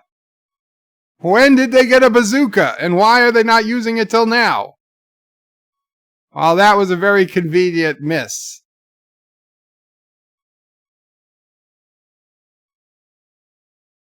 Right, the people made it before the drones. Ah, the kid dropped his mouse. He's gonna go looking for his mouse. Oh, well, we know how this always ends. Oh, they finally decided to scan one of these prisoners. Didn't you just scan these people on the Enterprise? Did you not scan your prisoners on the Enterprise? You are only now finding out that they are genetically related to the Vaku? How is it that they don't get a medical evaluation when they're being held prisoner aboard the Enterprise? So the town whore goes and saves the kid.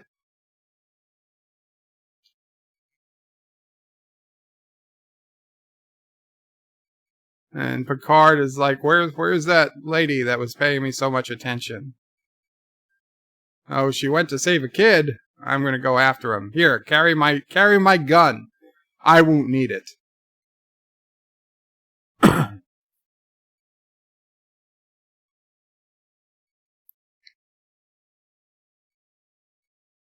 Sci-Fi Nation says Bird of Prey, deuterium powers the fusion reactors in Trek ships.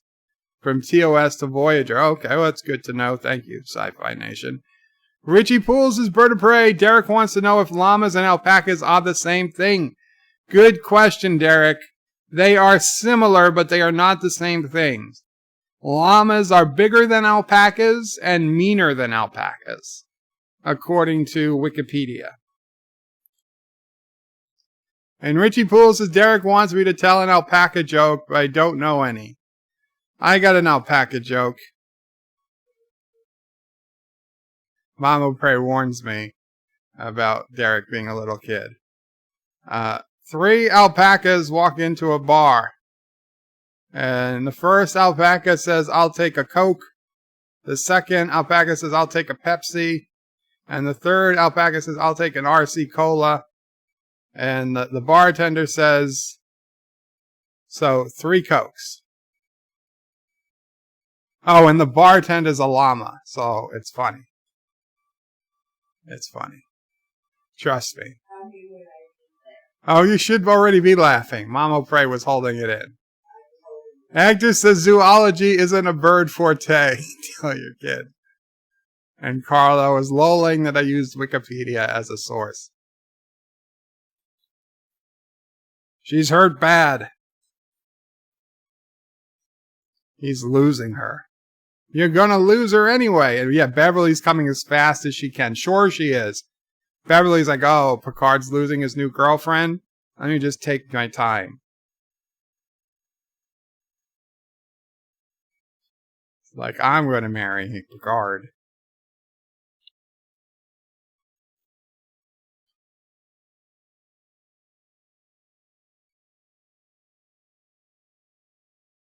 Picard's telling her, don't let go of this moment. Oh. She can't give consent, Captain. Don't do it. He's moving in. He's moving in for the kiss. She can't give consent. There it is. Beverly got there in time. He says, Picard asks if it's safe to move her, and Beverly says, safer than leaving her here. And he did. He must have done it. She said, and he kissed her on the forehead. I guess that doesn't need consent. She's like, and you thought it would take centuries to learn. So Picard used the Force to slow down time.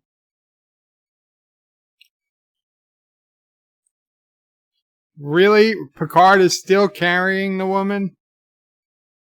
Oh, they're confronted by a bunch of drones, and Worf is like, make my day.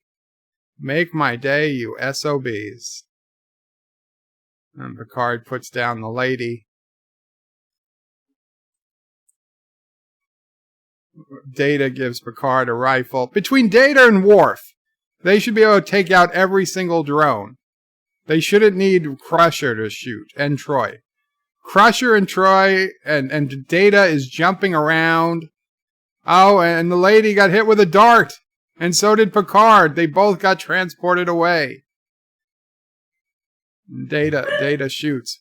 Why has Data got a hand phaser? Give Data a phaser rifle.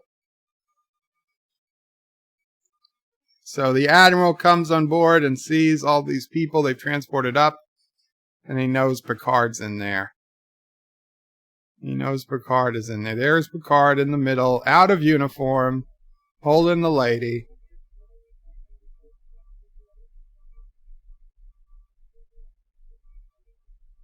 So the Admiral tells Picard to order them to surrender, and he promises they won't be court-martialed. Did you really think they were going to do that? Nah.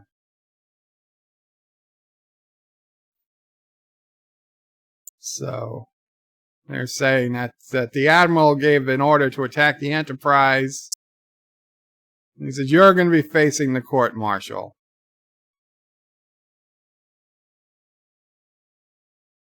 Did the Baku want to stay on the planet? Let them.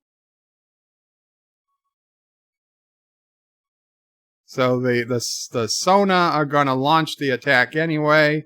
In 6 hours, they're all going to be dead.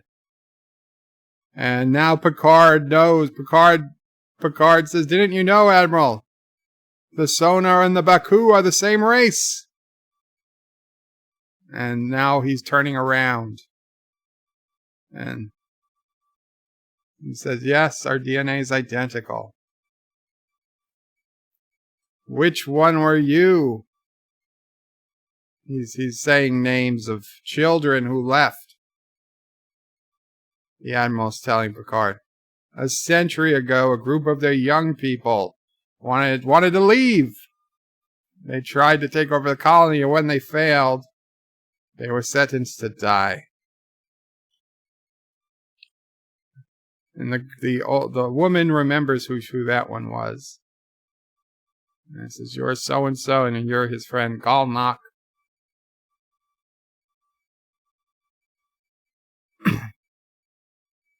Said, you brought the Federation into the middle of a blood feud. The children returned to expel their elders. Richie Pools says, Derek doesn't get it, but he laughed anyway. I think it was your delivery. Richie, Derek sounds like he'd be a great audience member. Don't, Derek, it's not your fault you didn't get it. I just kind of made that up on the spot, and it wasn't, let's just say it wasn't my best work. Thomas's Bird of Prey, Starfleet is not the military, but their doctors and shrinks can shoot. So the Admiral tells the Sona, it's over. It's over. The Sona says, it's not over. It's not over till it's over. And he backhands the Admiral off of a landing, and then he pushes the Admiral face first into glass, and then he locks the Admiral in one of their surgical chairs. And he's going to do face surgery on the Admiral. And he says, the Federation will never know what happened here. And he's literally stretching the Admiral's skin. And what, does that kill him? I mean, it's over already. Was that it? That was enough to kill the Admiral? I mean, it looks painful as heck, but it doesn't look like it would kill him.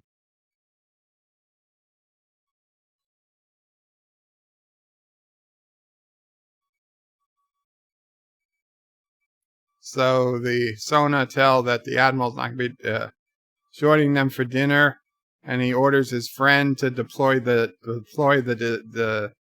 collector, and the other guy wants to talk to him alone. He says, killing them is not what he signed up for. He said, we've come a long way together. This is what we planned for so many years.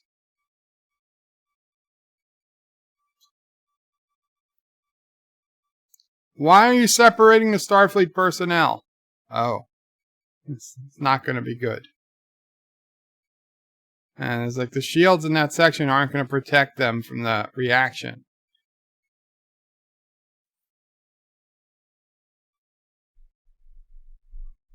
Well, I need a minute, so I'm going to mute the microphone. Hopefully I'll be back before the big battle happens. Be right back.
So Picard was apparently the only Federation Starfleet officer in there to be moved. And Picard was trying to talk him out of it. And it seemed to have worked. Says he can disable the collector, but he'd have to be on the bridge. Says the other guy, once he realizes something's up, he can override his command with one word to the comm badge. So Picard needs to get to a transmitter to speak to Data and Worf, like this guy knows who they are. He needs their help. Oh, Data and Worf, yeah, they're on the planet, but still, he needs their help. Small craft coming up from the surface. The android, it's Data. And this guy says that Data's no threat. And Data's shooting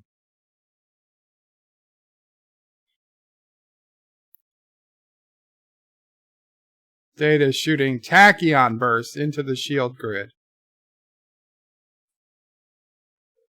And they're ready for simultaneous transport. So the Federation ship is causing a disruption in the shield. So he's like, fine, destroy the ship. Sci-Fi Nation says, Bird of Prey, it's not over until the lady with the very slow metabolism and extracellulite sings. Mr. Lundell, welcome, says, Bird of Prey, should we really care about the Admiral? He's an asshole anyway. Yes, well, he is, but we were supposed to feel bad for him.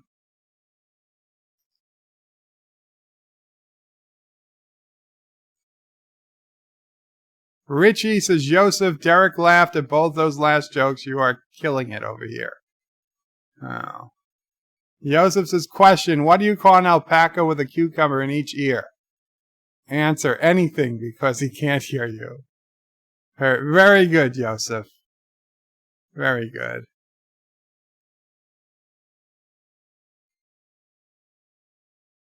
Thomas is Bird of Prey. Off I go. Have a good night, Bird. Mile Prey, Sassy, and everyone else. No, he's not going to work, Thomas. He's going to see Star Wars. He's leaving Star Trek to go see Star Wars.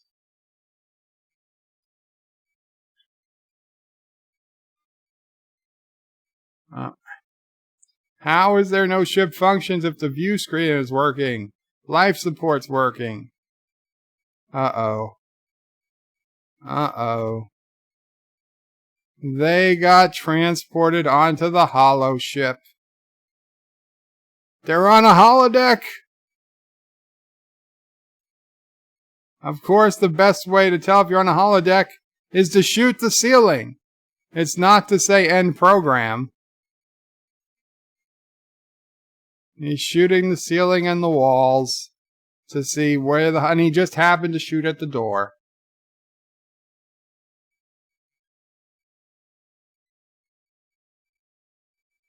You're on the Federation holoship. And the holoship is in orbit. They were transported to the holoship when they reset the shields. Everything was an illusion. So the Federation is a way to transport people without them knowing they were transported. Even though we've never seen that happen before. And yes, the collector subsystems are offline.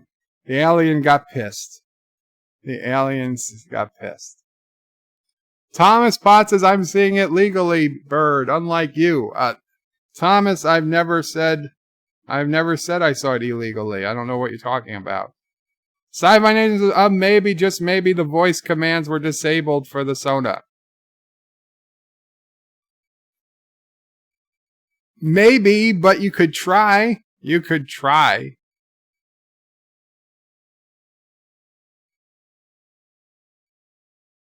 They've already got control of the ship. There's nothing they can do. That's a pretty big nose for an alien with very little skin. So Picard orders Worf to destroy the collector, but weapon systems are offline and so is damage control. Uh-oh. The collector's launch sequence has resumed.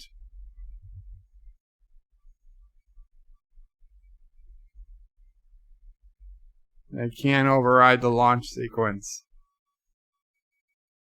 There's a self-destruct, but it'd have to be operated. It would have to be done manually. There would only be a 2-second delay before the self-destruct.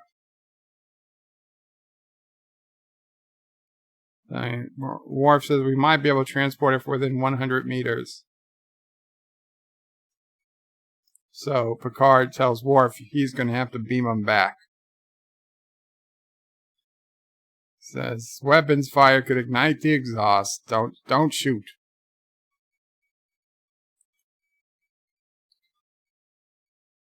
Actor says he can see part of Picard's chest and now he cannot unsee it.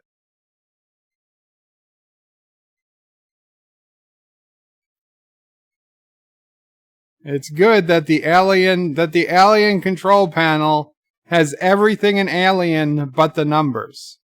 Everything is in alien language but the numbers counting down.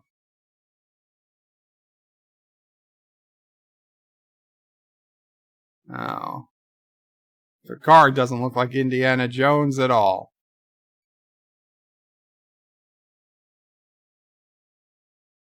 Oh, when Worf is doing some hand-to-hand combat, he's having some fun. Yeah, just beat the shit out of them, Worf.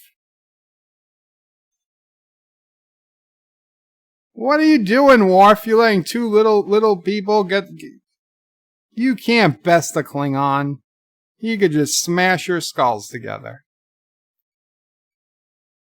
Uh-oh. Captain Picard's biosignature is on the collector. Riker is saying, do you need assistance? He says he might need a lift in a minute.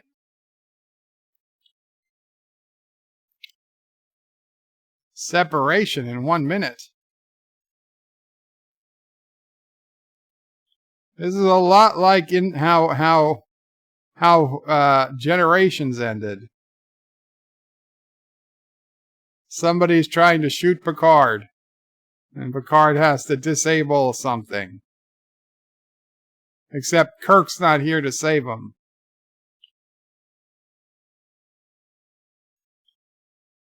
One of the ships is back. They should have destroyed it. 100 Baku and 1 Klingon. And Riker sets a collision course. Isn't this like just exactly what happened in Generations?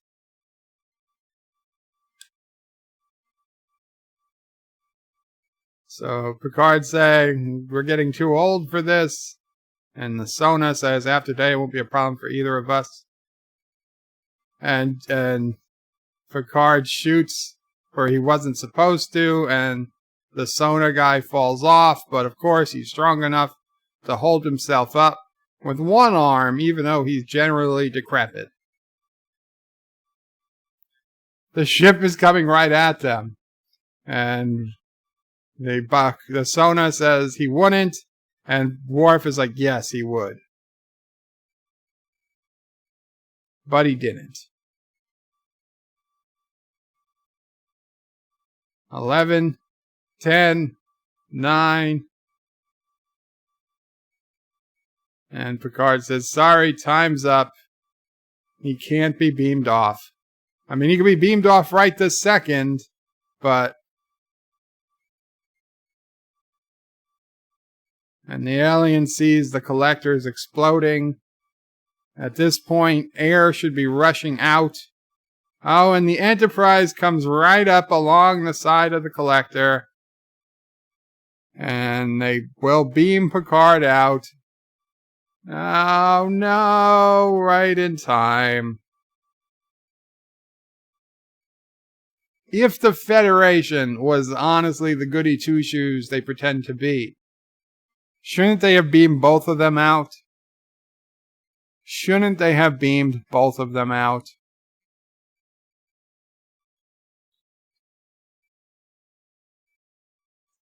So now, Worf is holding them hostage and says the Sona would like to negotiate a ceasefire. It might have something to do that we only have 3 minutes of air left.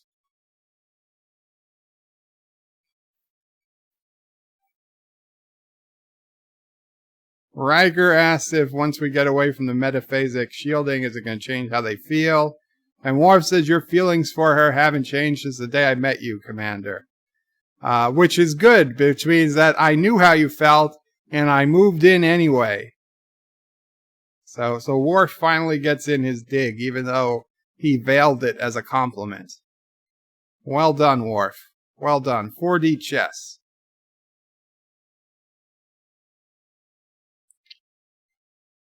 So Picard invited the Sona back to begin the healing process. So these hideous-looking aliens are now going to live amongst these people. And Picard can't stay. These are perilous times for the Federation. Hint, it's always perilous times for the Federation. He can't abandon it. Something he spent a lifetime defending. Remember this when Star Trek Picard premieres in 3 or 4 weeks. Picard has 318 days of shore leave coming. And he intends to use them. Does he ever? No, he doesn't. Because in Nemesis, he's dating Beverly. And I doubt Beverly would be cool with Picard taking a few days off to go see his side piece on the alien planet of eternal youth. So Data's playing in the hay.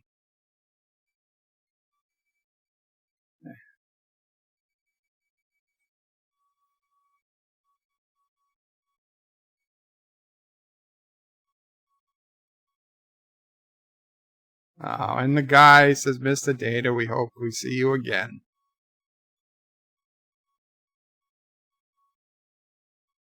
Data, don't forget, you have to have a little fun every day. Riker says, good advice. And Data does a practical joke and smacks Riker in the mouth.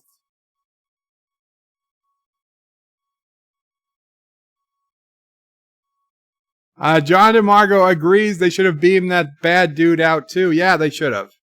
They should have. Oh, Vile Mike's in the house with a video announcement. Where are we? Oh, wait, I missed a few. Richie Pools says Bird of Prey math is the universal language. It doesn't work like that. It doesn't work like that. Joseph says the collector looks like a budget SFX ran out of Bird of Prey. Yeah, the collector budget ran out. And Actor says 8, Bird. 8 is before 9. Did I mess up on the numbers? Karogan math, says Hector. Life with Matthew says, wait, did I just see the Cisco solar sailing ship? You know, when that thing was unraveling, I also thought it looked a lot like the Bajoran solar sailing ship from Deep Space Nine. Clearly, it was a lot bigger. It was a lot bigger than the Bajoran ship, but it certainly looked like it. I got the exact same feeling. Like, didn't we see this before? There we go. We'll keep that. We'll keep that as I don't know. Maybe we'll find a different background for the next few minutes. No, we're not going to do that one. What's a scene that summarizes this whole movie?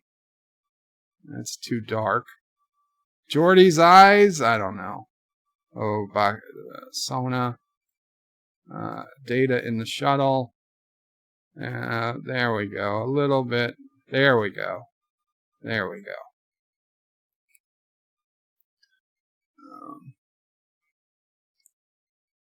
Okay. So what did Vile announce? Vile says he's got a holiday video. Vile, I just finished a very special video that he's posting now. Very cool, Vile. Very cool. And Sci-Fi says he'll check it out after that. Sci-Fi is an android in a haystack. Yep.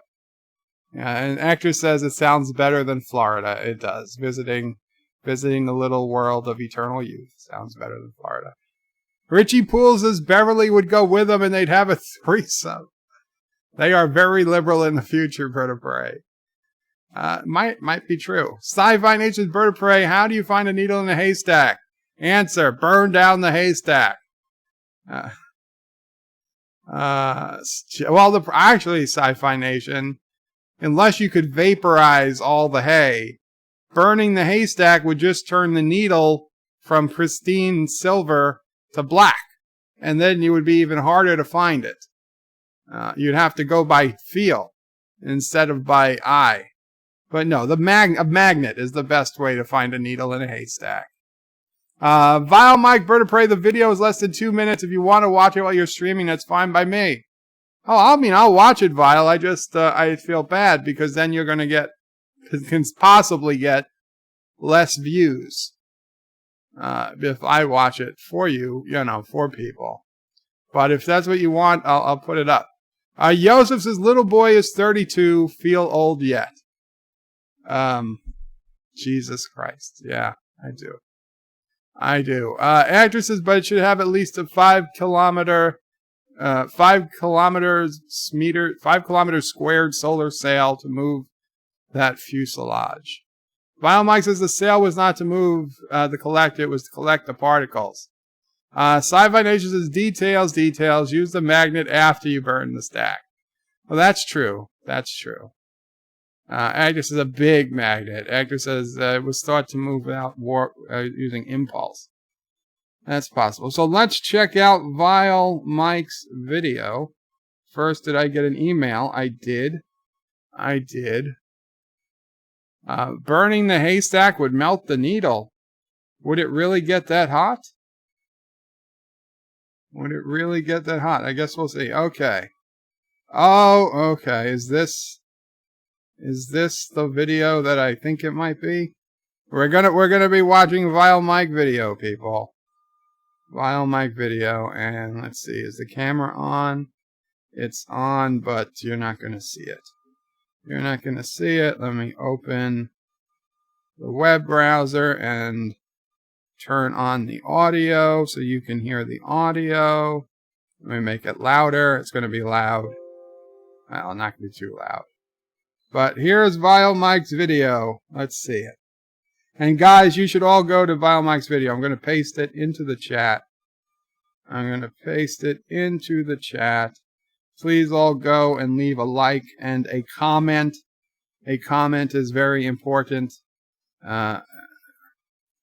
to leave as well. So here we go. We're playing it. I played a little joke. Oh wait, let's stop. I played a little joke on the vile child for Christmas. He did it. She really wanted a Nintendo Switch, so I got her this. Oh my God. A Nintendo Switch box with a light switch in it. Wow. Wow, Vile. That is vile. And I gave her the present in front of her friends for added effect. I'm scared. What is this? Oh, Nintendo something. A single Joy-Con. It's a single Joy-Con. Is it a single? Nope. Isn't it? Oh, it's just Nintendo Switch. It's a light switch. Amazing. It's a light switch. You got a light switch. It seems like she took it in good fun. Notice this. I ended the video just before she flipped me off. Little did she know.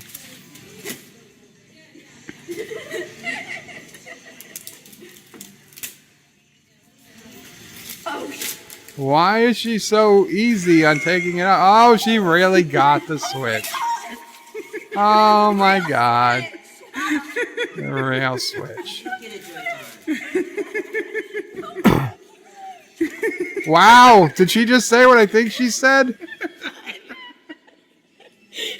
I'm going back. You did get a Joy-Con. Wow, wow. Wow, we got a little F-bomb on there.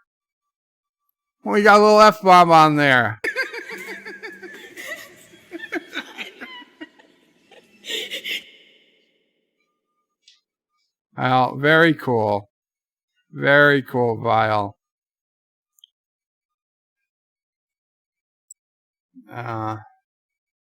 There it is. Hope you all had a great holiday season and have a happy new year. From Vile Mike and Caddy Knight.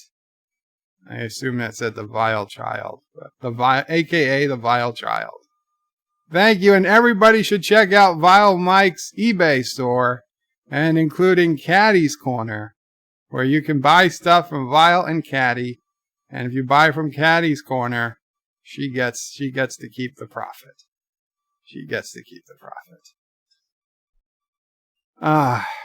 Anyway, guys, I think that's, damn it, wrong one. Wrong scene. There we are. Vile, very cute. In fact, let me give it its like, and I will make a comment on it after we're done. It's already got 3 comments. Trek 95 was first. That is awesome. Too bad you stopped recording. Nintendo light switch for Super Saber, and Azine says, haha, nice one. And I'm going to say, you should tweet this to @Nintendo. Although, to be honest, that you'd probably have to edit out the little F-bomb there. I don't think they'd want that in their advertising. But if it was, other than that, I think they'd love it. Maybe they'd retweet it. Sci-Fi Nation says, Bird of Prey, great stream as always, bud. Live long and alpaca, everyone. Hector says we made it through Insurrection. Yes. Vile Mike says, thanks, brother. No problem. Hector says, no one died. Richie Poole says, Derek got 4 games for his Switch this Christmas. Very cool, Derek. Very cool. I never got a Nintendo Switch. I bought a Nintendo Wii when it came out, or like a year after it came out, and I literally never played it. Not a single time. I bought games for it. I bought a Jeep game. They have a literally branded Jeep game, branded by Jeep. And I bought the steering wheel, and I bought the game, and I never, ever, ever turned on the Wii. I don't think I ever even opened the game. So then we sold the Wii at a garage sale a few years ago. Never played it. Turned it on. It worked. Never actually used it to play a game. I played the tennis that came with it, like the first day I got it, and that was it. Never played it again. I also had at the time, an Xbox 360 and PlayStation 3, so I just never made it to the Wii. At the time, I had all the systems. Never really got into the Wii. Of course, now I know. Now the Switch is the new hotness, but I think I'm done with consoles. I do. I can't imagine. I can't imagine buying any future consoles. I don't even have time to play games. And when I do, they're on the PC. So Richie loves his Xbox 360. I don't blame you. I loved my Xbox 360 before I got sick.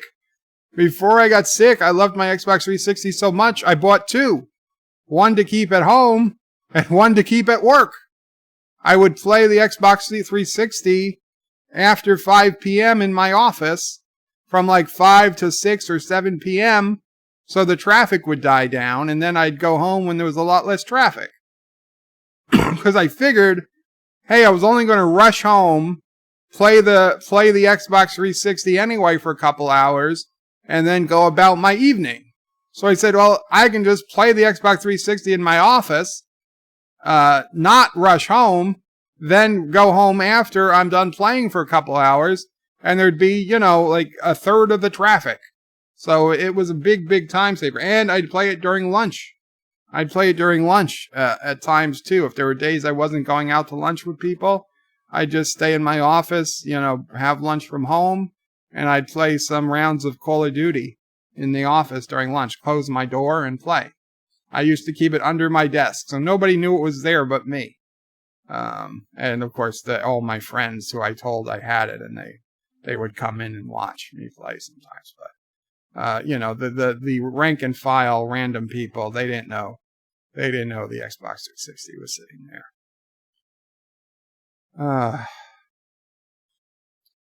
Team MRHS says LSU is stomping Oklahoma right now. Thank you, Team MRHS. Agner says we learned today that space alpacas are real. They are indeed. Vile Mike's likes his Coleco Telestar Colortron. And Richie Poole also loves his Betamax VCR. Anyway, guys, I think we're going to call it a day here. Thank you so much. Vile, very cool video. Everyone else, thank you for hanging out. Guys, be sure to check out Vile Mike's channel. Check out Cinnabon's channel, Wesley's channel, Sci-Fi Nation's channel, and who else? Who else did I miss?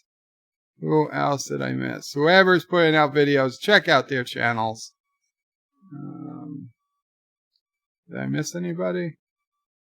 I feel like I missed anybody. Thomas Potts. Don't check out Thomas Potts' channel. He only has videos of me crashing spaceships. I'm kidding. You should check out Tom Schroenmore. Check out Schroenmore and his second channel, Mountains of Elysium. Check them out. Josh Street. Is Josh Street here today? Oh, Rock Solid. Check out Rock Solids. There you go. I think that covers everybody. So check them all out, and have a happy and healthy New Year. Today's Saturday. I am not sure. I don't know what I'm doing tomorrow. Tomorrow is Sunday, the 29th. I think I'll stream. Maybe. It depends. It really depends. I don't know. Tomorrow is a possibility. Let's just put it that way. I'm not 100% sure. We'll see what happens. I'll probably stream at some point. Maybe we'll do a Sunday evening game stream or something, because that was fun. We'll see what happens. Take care, all. Richie Poole has 4 videos. Well then, check out Richie Poole's channel. Joseph Qapla, and thanks. And do not check out my channel. I have 0 videos, but feel free to subscribe with a bell. Joseph says, Bird of Prey, maybe. Be careful with the words you say. I maybe. I'm leaving it very open. Vile Mike says, thanks again, Bird of Prey. Have a great insert relevant time period here, everyone. Indeed. I will be on, I hope, before the new year, but I'm not sure about tomorrow. So take care, everyone. Qapla, live long, and alpaca. Thank you all for watching my video. Please remember to comment, like, and subscribe. And don't forget to hit that bell icon. Without it, you won't get notifications of new videos. Check out BirdoPrey5.com, the new home of everything Birdo Prey 5 on the web. You can also check out my forum at juot.net. I'm also on social media, on Facebook, Twitter, and Gab. If you'd like to make a donation, check out paypal.me/BirdoPrey5 or on BirdoPrey5.com. Take care.